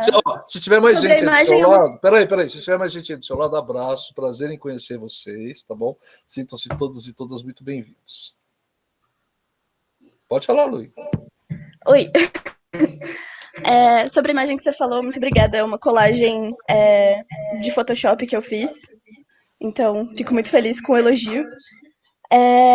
E tudo isso sobre pesquisa em artes, eu acho muito interessante da gente colocar... Só um segundo. Eu tô no mesmo quarto que a Bárbara, então tá dando eco no computador dela. Que bom, que bom. A gente precisa muito pensar em como incentivar os alunos a fazer pesquisa, né? De organizar os próprios conhecimentos e conseguir fazer com que eles se sintam motivados a ir atrás de mais conhecimento e, numa questão de prova, por exemplo, de conseguir elaborar reflexões mais profundas. Eu acho que essa questão de prova e de avaliação com consulta, ela vem bem aí, de tipo... você consegue decorar uma série de conteúdos, mas ficaria muito mais profundo e rica a reflexão do próprio aluno se tivesse uma base com que ele pudesse consultar, né? Como a gente também. A gente não tem nenhum momento da nossa vida, por exemplo, você tem uma biblioteca inteira atrás de você. Você pode, a qualquer momento que você não lembra alguma coisa ou que você quer algum detalhe mais explícito, você vira para trás e pega. É simples assim. A consulta, ela tá durante a nossa vida inteira nos acompanhando, né? Então, eu acho louco o conceito de prova sem consulta, que você precisa guardar tudo dentro da sua cachola tipo, para vomitar a informação a hora que for requisitado de você. Então, a prova com consulta, na minha opinião, ela é muito mais rica como forma de avaliação mesmo, de ver o que o seu aluno compreendeu e o que ele consegue fazer daquilo fazer sentido para ele. Então, era mais isso mesmo. Muito Eu não bom. consegui escrever muito rápido, então Não tem foi importância. só um comentário pequeno. Por isso que o microfone existe, Luia. Você está acabando de colocar em prática o que eu faço nas minhas aulas. Eu trabalho em chat e trabalho também assim. Quer falar? Pode abrir o microfone, né? O espaço está aberto. A gente tem canais de comunicação. Agora, Luia, eu acho que do mesmo modo como nós pensamos quais são os formatos de prova, como fazer uma pergunta de prova, acho também como formatar um projeto de pesquisa para alunos da faixa etária que você trabalha, né? Eu peço pesquisa para alunos de 6º ano, por exemplo. Eu vejo escolas hoje que trabalham com metodologia científica, ABNT, na 3ª série. Ok, eu não critico, mas eu também não faço, né? Eu pego e faço caminhos de pesquisa adequados à faixa etária. Então, sei lá, se você tem hipótese, objetivo específico, justificativa, e aí você vai desenvolver argumentação e chegar a uma conclusão, né, que é um pensamento clássico de pesquisa, né, como é que eu posso adequar isso para uma criança de 10 anos, de modo que não seja essa linguagem que é feita para nós, adultos, na academia? Né? A pesquisa ela existe, e a pesquisa não é só fazer Ctrl+C e Ctrl+V da Wikipedia, né? Você sabe disso, você sabe do que eu estou falando, né? A pesquisa ela requer uma conclusão, e para você chegar a uma conclusão você tem que trilhar um caminho. Então fica aí para a gente pensar, e eu adoro pensar sobre isso, eu acho que é fascinante pensar como propor pesquisas para crianças e adolescentes de modo que não se perca o prazer pela descoberta do conhecimento. Porque me parece que o que mais motiva no estudo é o prazer de descobrir, é o prazer de conhecer. À medida que isso se torna algo maçante, né, não tem prazer nenhum, fazer pesquisa vai ser, poxa, que coisa chata, me pediram uma pesquisa. Né? Então, fica aí para discutir também quais são esses formatos de pesquisa com as faixas etárias que a gente trabalha. Prazer, Lui, obrigado. Imagina, obrigado você. Inclusive, eu tinha mais uma colocação. Imagina, tudo bem, Bárbara. A Ju autoriza? O microfone da Bárbara também estava aberto. À vontade, estamos dentro do prazo. Me perdi de novo. Mais uma colocação aqui de como é que fala? Quase uma filosofação, uma reflexão que eu tive depois de ver a sua entrevista com a Fernanda.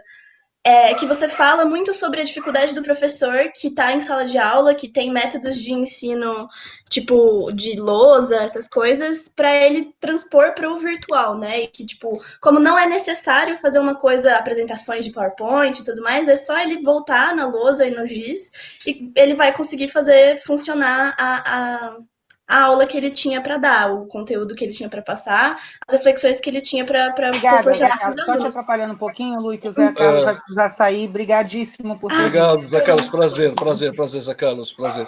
Continue. Eu tenho que sair mesmo, porque aqui está chegando uma tempestade e eu, como um bom cidadão doméstico, tenho roupas no varal para retirar. Então, é uma razão mundana. O céu está preto aqui em Campinas também. Daqui a pouco eu corro lá para tirar da mas para mim é muito importante salvar as roupas de 3 varais. Prazer, Zé Carlos. Tudo bem, eu também estou de olho também para a janela. Tchau. Prazer conhecer, Zé Carlos. Tchau, Patrícia. Você está indo também, Patrícia? Não, a Patrícia continua aqui ainda. Tá bom, Zé Carlos, obrigado. Desculpe, Jurema, podemos ir para onde? Voltando para a Luz, se você autoriza? Por favor, ainda temos tempo. É que às 17 horas, como está programada, a gente cai. Eu tentei mudar para 17h30, vamos ver se aguenta, mas a gente está mantendo o prazo de 17 horas. Vamos lá, a gente só está indo para a parte final. É bem rápido mesmo, que você estava falando sobre um professor que já tem uma espécie de identidade dentro de sala de aula como professor, já tem um modus operandi que funciona e que às vezes é complicado de mudar. Eu fiquei pensando como pessoa que ainda não começou a ensinar. Como que eu crio uma identidade de professor dentro desse momento? Não que eu esteja precisando ensinar as pessoas agora, ou que eu esteja trabalhando como professor, mas como que deve ser um desafio muito doido se você não tem já dentro de você esse modus operandi, essa identidade de professor, como que criar essa identidade agora, nesse momento tão louco das nossas vidas, vai ser uma coisa muito inovadora e que vai requerer muita criatividade mesmo. Não é uma resposta, é só uma coisa que eu vou jogar aqui no ar, porque eu fiquei pensando bastante sobre. Mas Obrigado. é isso, muito obrigada por me ouvir. Imagina, eu que te agradeço a oportunidade de falar com você. Lui, é processo, isso não vai cair do céu. Eu não comecei dando aula sendo o professor que eu sou hoje, e certamente não serei o professor que eu sou hoje amanhã, né? Porque, pensando pela transdisciplinaridade, qualquer coisa nos transforma. Então, eu estou saindo daqui transformado também por essa questão que você traz, né? Então, amanhã eu serei certamente um outro professor, porque tudo isso vai somando na experiência. A palavra experiência ela é muito importante. Parta da experiência que você tem, né? A experiência é uma escola pragmática, filosófica, né, americana, dos Estados Unidos, que pauta o ensino da arte, que é o John Dewey, né? Você tem uma experiência, e você tem as suas aulas de referência também, né? Quando se fala em aula, quais são as suas inspirações, né? Eu assumo algumas minhas, que eu também não comecei a dar aula no primeiro de nossa, essa aula, a inspiração é essa. Não, as coisas foram acontecendo, né? Isso vai acontecendo também com você, né? O momento da aula, pense, é sempre um momento de encontro, e todo encontro é muito especial. Eu procuro dar o meu melhor. Tente fazer o mesmo, você vai descobrir seu estilo. Você terminando aqui, Sudi Scalum, eu não sei se está falando comigo, Patrícia... Não é a Paty, é o sobrenome dela. Elas estão se cumprimentando, a Paty respondeu, tá, Sudi? Luara, legal, gostei muito da conversa. Para os meus alunos da ETEC, eu não sou a Patrícia, eu sou Scalon, que é meu sobrenome. Entendi. Como eu fui a segunda Patrícia professora a entrar na escola, então ganhei meu sobrenome como alcunha. Então, para os meus alunos, eu sou Scalon. E vários dos nossos alunos na Unicamp são originários de Americana e foram alunos da Patrícia lá. Patrícia, que legal. Aí tem aqui, para ir para a parte final do chat, legal, gostei da conversa. A Luara está na sala? Você quer falar ou a Luara saiu? Deixa eu ver aqui na lista de pessoas. Tá sim. Oi, Luara, você quer comentar alguma coisa? Uai. Obrigado pelo comentário.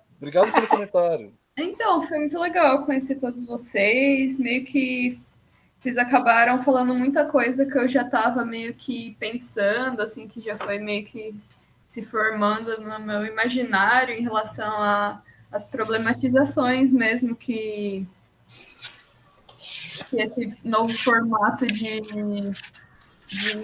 educação poderia estar trazendo, né, para a gente, assim, essa coisa da câmera mesmo, etc. É difícil, né, Luara? É uma discussão bastante complexa, né? É uma discussão complexa, é isso, não é uma coisa simples, né? É uma coisa mesmo que tem que ser discutida com muitas pessoas para cada um mesmo ver o que pode ser feito.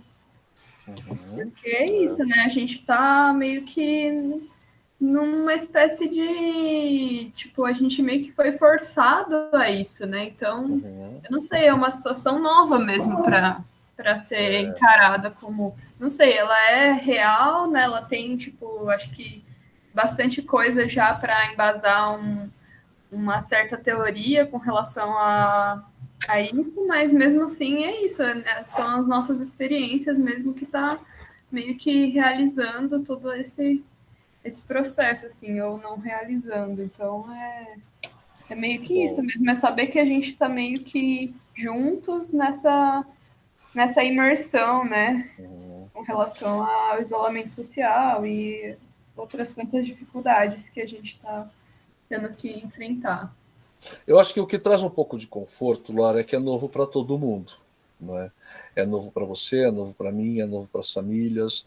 Não é? O próprio Zé Carlos colocando aqui, né? Ele pesquisa isso, mas ele está vendo também muita coisa nova, embora tenha um conhecimento. É novo para todo mundo, então vamos segurar a ansiedade, vamos fazer a coisa com calma, né? Acho que todo mundo tem que se acolher, não é? A gente tem ouvido aqui discussões assim, estamos no mesmo barco. Eu entendi o que você disse, você está falando, a gente está discutindo aqui as mesmas questões, mas os barcos são muito diferentes, né? É muito diferente o barco da rede pública, é muito diferente o barco de uma cidade grande, de uma cidade pequena, é muito diferente o barco de uma comunidade, de um bairro classe média, né? São barcos muito diferentes. E o que a gente já sabe... De uma pessoa que não tem afinidade com a tecnologia... outro barco, né? E a gente já sabe que, assim, as diferenças sociais, diferenças educacionais só vão aumentar, não é? E aí aquela grande discussão, não vou discutir porque eu não trabalho com isso, Luara, mas coloco a questão, manter o Enem ou tirar o Enem desse ano? Eis o problema, porque a diferença, o buraco está grande, vai ficar maior ainda, né? Porque o lugar é comum para todo mundo, mas cada um navegando numa onda diferente, né? Alguns nem onda têm, estão perdidos à deriva, né? Você não falou sobre isso, mas certamente você já leu sobre isso alguma coisa. Você não acha que talvez role até um certo momento de um resgate por conta dessa paralisação, assim, tipo, por exemplo, essas coisas que meio que se transformaram em algo essencial, né, que são meio que cotidianas do ser humano, e agora tudo isso vai meio que ter que entrar num tipo de recessão de um tempo, né? Então, meio que a gente tem esse tempo, a gente tem 1 ano para esperar as coisas acontecerem. Eu não sei te responder. Quem não tem esse tempo, sabe? Exatamente, você está coberta de razão, eu não sei te responder, não é? Mas a gente tem muitas nuances, tem gente que está aí esperando o Enem com tudo, porque o Enem é a oportunidade para passar a ter uma bolsa de estudo, é a oportunidade de continuar a estudar, ou vai ser agora, não vai ser mais, porque vai ter que trabalhar com a família, tem muito problema, você está certíssimo. Você está certíssimo na sua colocação, né? Agora, daí a gente pensa também, Laura, quando a gente voltar para a escola, o que a gente vai ter que fazer? Né? Como é que a gente vai avaliar tudo isso? Como é que a gente vai validar isso? Patrícia colocou muito bem, será que documento resolve? Eu tenho a impressão que não, ele só está dando trabalho e não vai resolver nada, né? Porque também, conversando com a Fernanda, ela falou assim, você tem um monte de coisa, eu confesso que, olha, Laura, para publicar esse vídeo que vocês assistiram, eu fiquei aqui em casa, em família, avaliando se eu deveria publicá-lo ou não, não é? Porque me parece, com um determinado momento, muito um vídeo ostentação, né? E a gente está vendo pessoas que abriram câmera e começaram a estudar, o meu iate, que comida eu vou comer hoje, e o sujeito do lado passando fome, né? E aí, avaliamos muito aqui em casa, publicar ou não, né? Porque isso tudo pode ser muito ostensivo e muito ofensivo para outras pessoas que não tem nem webcam, né, para dar aula. E aí você mostrando folha de ouro do barroco, né, mostrando joia de crioula, né? Que é isso, Neto? Eu falei, pois mas ao mesmo tempo, eu não sou outra pessoa, né? Eu sou essa e deixo claro que eu estou do lado de todo mundo e brigo para que todo mundo tenha essa condição digna, né? Que hoje eu tenho às custas de muito trabalho, né? Acho que a coisa da meritocracia e tal, isso é um horror, é uma discussão pavorosa, a gente vai trabalhando e vai construindo coisas da vida. Mas eu fiquei, Laura, com muito medo de mostrar esse vídeo por esse ponto de vista. E a gente chegou à seguinte conclusão aqui em casa: você não vai responder a hater. Deixa o hater atacar, né? Pode ser que apareça ataques muito interessantes, né, que te ensinem coisas, mas pode ser ataques que te ofendam emocionalmente. Eu não sou, hoje eu tenho coragem de falar, eu não sou uma pessoa com uma boa saúde emocional, né? Eu já tive sérios problemas emocionais, de depressão, agora eu falo a palavra, né? Eu sou depressivo sob controle hoje. Mas, assim, a família só concordou. Você vai publicar, mas você não vai. Se bobear, você não vai nem ler, né? Porque é uma diferença gritante para muita gente que está aí, pelo amor de Deus, no sinalzinho de internet. Um só já me resolve a vida. E você aqui mostrando joia de crioula. O que é isso, cara? Né? Então, o combinado foi esse, né? Mas eu fiquei, sim, com muito receio. Porque eu sei, todo mundo sabe, a gente que trabalha com educação e defende a educação, né, trabalhar com educação e defendê-la. E aí a Fernanda perguntou assim, mas o que tem que ter? Eu falei, olha, a única coisa que tem que ter numa aula é processo de ensino-aprendizagem. Se não tem processo de ensino-aprendizagem, não tem aula, né? E aí eu defender, Laura, essa coisa de um giz na mão, porque também não dá, sabe? É sempre o professor que fica lá, mas você tem que navegar, você tem que espelhar a tela. Você não tem que nada, você tem que fazer aquilo que você se sente seguro e fazer o processo de ensino-aprendizagem acontecer. Só isso, que já é muito, né? Que já é muito complexo. Obrigado pela oportunidade de reflexão, viu, Luara? Prazer. Obrigado, também agradeço, José. Agradeço. Bom, acho que nós encerramos aqui, os restantes são comentários para... Como é que é? para Scalum, né? Olha como você é querida, tá cheio de coisa aqui. O que é joia de crioula, Luiz Henrique? Joia de crioula é uma joia de escravo. Não está ao alcance? Não, mas eu vou pegar. É que eu não gosto de levantar na câmera. Deixa eu ver se eu consigo bloquear aqui. Consegui, já volto.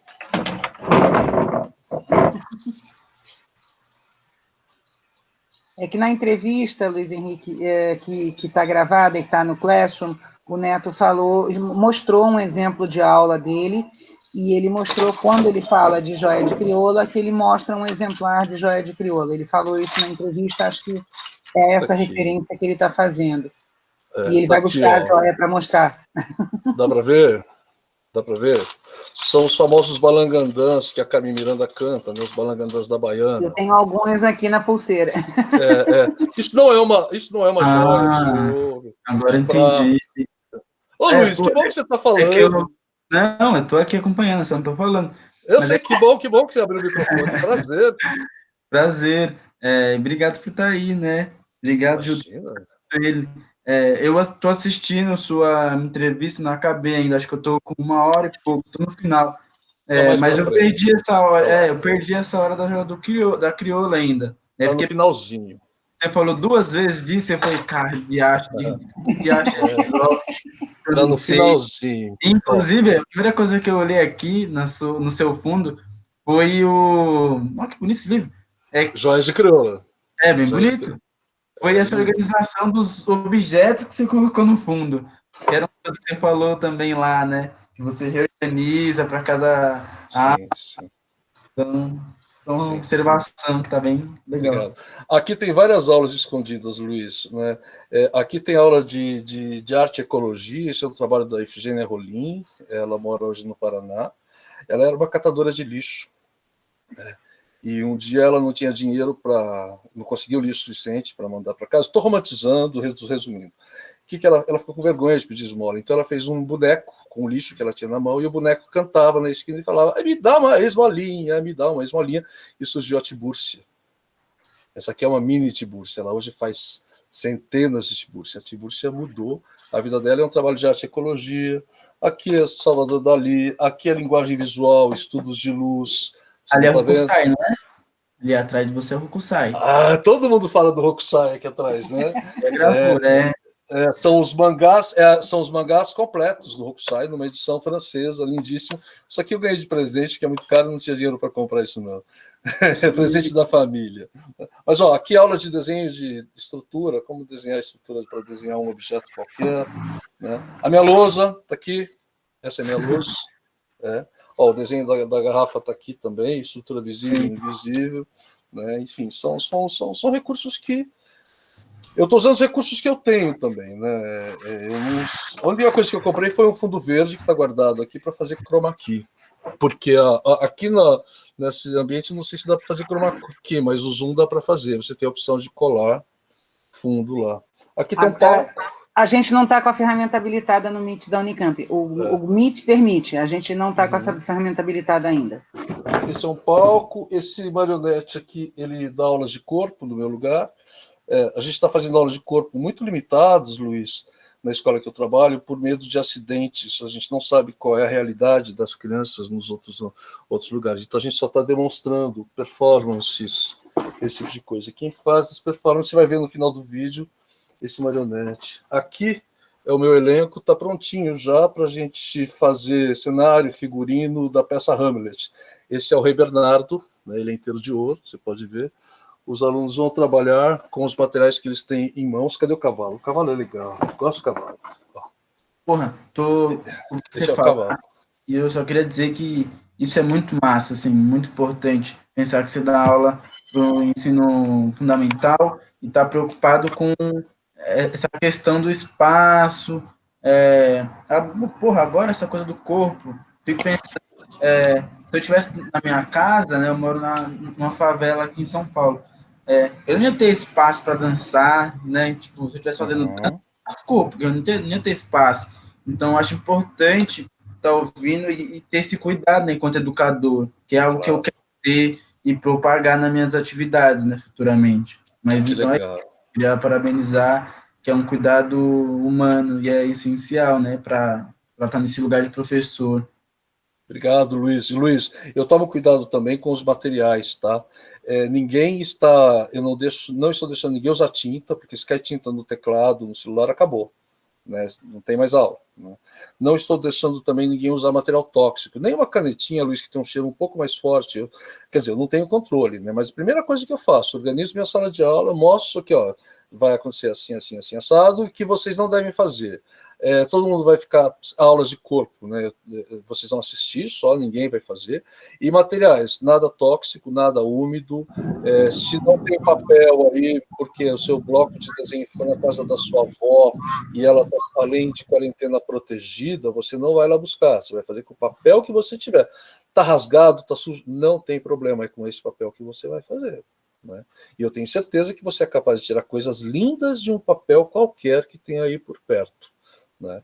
A gente na arte tem essa abertura, né, Luiz? A gente tem esse respeito com o gesto alheio, né? A gente estuda muito isso. Isso eu acho que é muito... É o afeto que eu estou falando para você, né? O afeto pelo ponto de vista do respeito. Pronto, acho que é isso. Obrigado, Luiz. Quer falar algo mais? Não, acho que é isso mesmo. Obrigado por estar aí. Obrigado a você. Que bom que veio. Obrigado, muito obrigado. Ju, eu acho que eu esgotei aqui do lado, então agradecer a você. A Beatriz, tá? Eu reprogramei aqui para a gente ter até às 6, mas oficialmente a gente tem até às 5. Se der 5 horas e a gente não cair, a gente tem mais 1 hora de... Tá bom. Só um detalhe, gente. Por conta desse vídeo, né, acho que esse vídeo me trouxe até aqui também, a Ju me convidou por causa dele, e por conta das minhas aulas na escola que eu trabalho, quase todas as noites eu estou tendo live com professores pelo Brasil, dos mais diferentes lugares. Então, às 18 horas, eu vou entrar para dar aula para professores, quer ver aonde?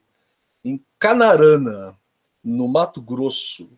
Então, eu tenho que sair um pouco antes, pelo menos para... Fazer xixi e beber uma água. E não só, como eu estou falando de imagem também, para secar a pele, entendeu? Para ver se a barba não está muito ruim, mas que o pescoço se não tem que trocar curativo. Ou seja, é cuidar da imagem. Né? A gente que não tem os atributos naturais, recorre aos artificiais. Tá, oficialmente a gente tem 10 minutos para o término. E daí eu gostaria dessa tua expectativa do pós-pandemia, da questão da explosão criativa, se você puder falar sobre isso. Claro sim. Beatriz, obrigado pelo seu comentário aqui. Eu acho que, infelizmente, não temos mais tempo, mas tudo que você está comentando, eu acho que eu já comentei, não é? A arte tem essa possibilidade de envolver o aluno, de envolver o encanto. Eu sempre tenho música, se vocês quiserem, eu coloco música para vocês daqui a pouco, já liguei o equipamento. Ju, a minha perspectiva pós-pandemia, é isso?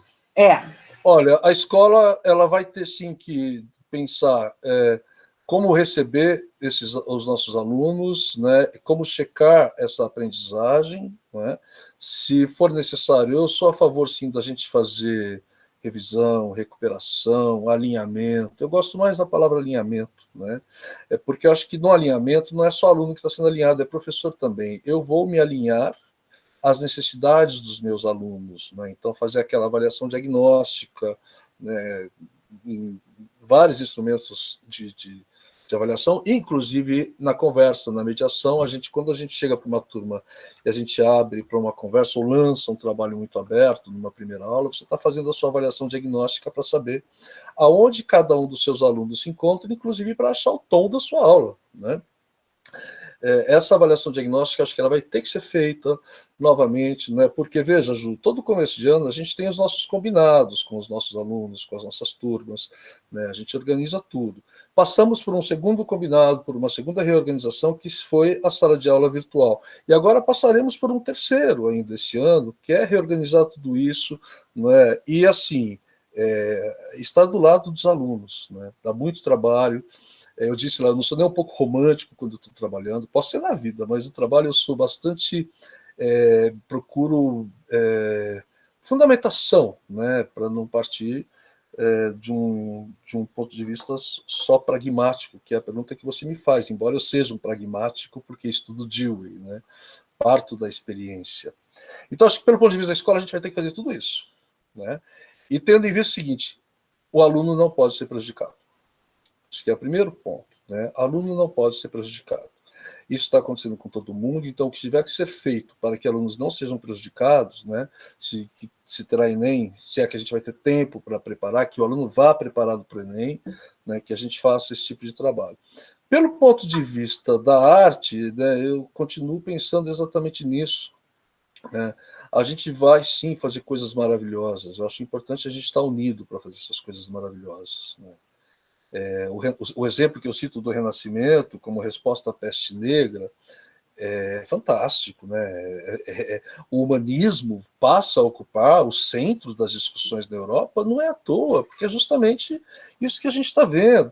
No primeiro momento da pandemia, agora sumiu um pouco, a gente está vendo as pessoas cantando nas janelas, né? Ou seja, essa revalorização da arte como o espaço da cura. Então a gente está se curando pela arte também, né? Tem gente que hoje é meu dia de Netflix, 8 horas de Netflix, 10 horas de Netflix. Tá, isso está te curando também, não é? Porque isso te traz um prazer estético, vai te trazer uma série de questões, aquilo vai te envolver.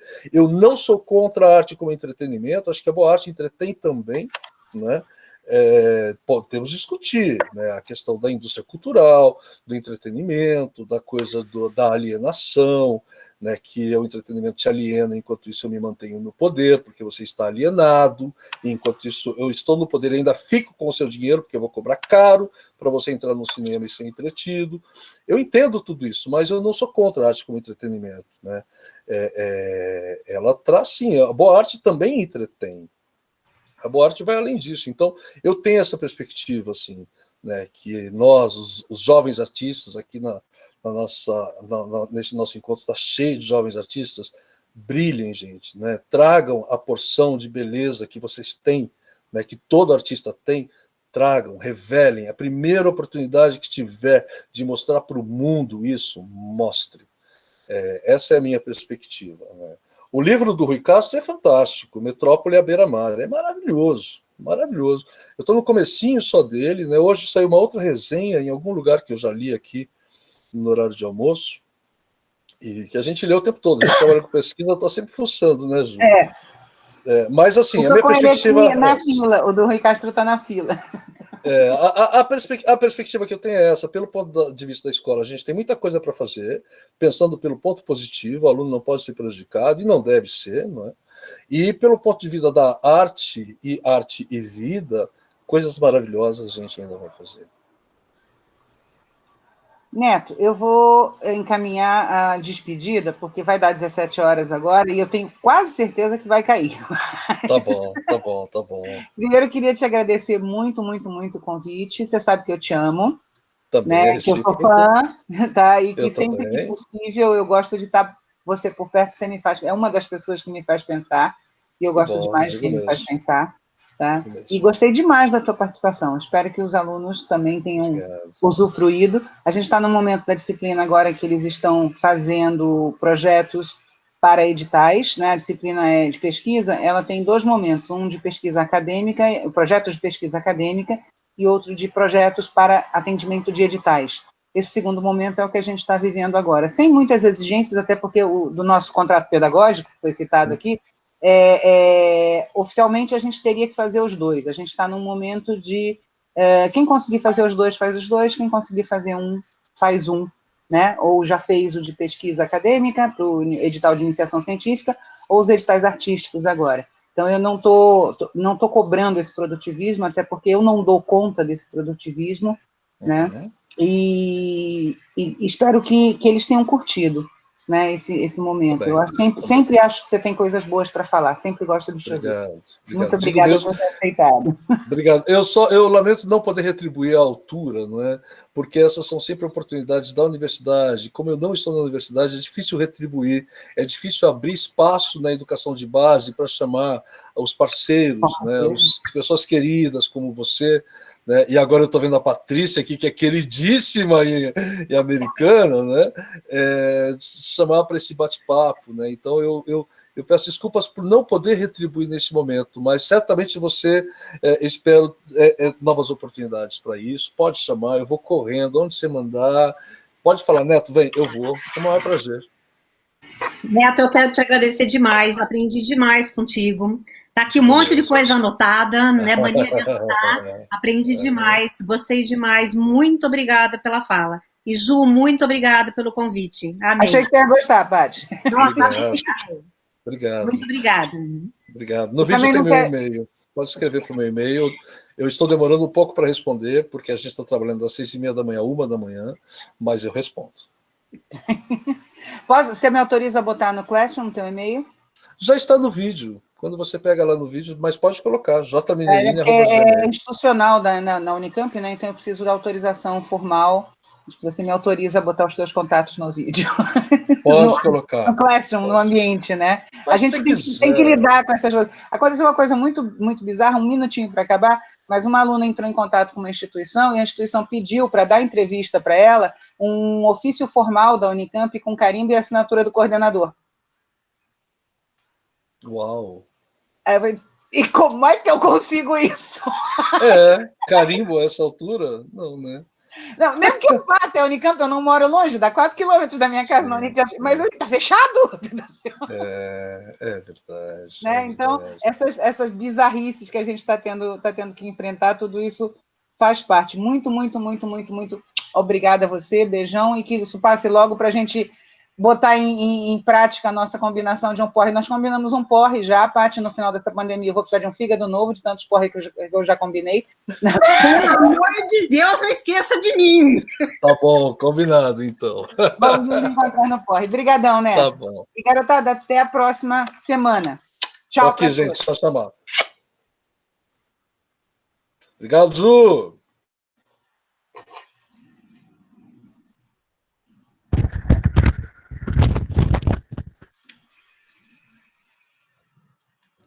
Jurema, você conseguiu fazer a live ficar mais do horário, hein? Consegui, deu 17 e não caiu. Eu mudei a programação no Meet, mas eu não sei como ele se comporta, né? Eu não sabia como ele ia se comportar com essa mudança durante a gravação, né? Então, mas acho que funciona se a gente mudar. Mais um aprendizado. Obrigadíssima, gente. Vou sair também. Até a semana que vem. Professora. Diga. Só tinha uma dúvida. Diga, se eu puder. Então, a gente tem que fazer o projeto de pesquisa, né? Uhum. Aí eu não estou fazendo a iniciação científica. Sem problema. Aí eu tô com um pouco de dúvida, assim, como fazer, tipo, folha de rosto, essas coisas. Eu não tô... E também tem uma outra coisa que é, tipo... Meio que eu passei um tempo longe da graduação, assim, então eu tô, tipo, escrevendo ainda muito mal, sabe? Uhum. Então, eu tô bastante preocupada com isso, assim. Olha, nas questões formais, as normas ABNT estão lá no nosso Drive. Espera aí, deixa eu encerrar a gravação aqui. Interromper a gravação.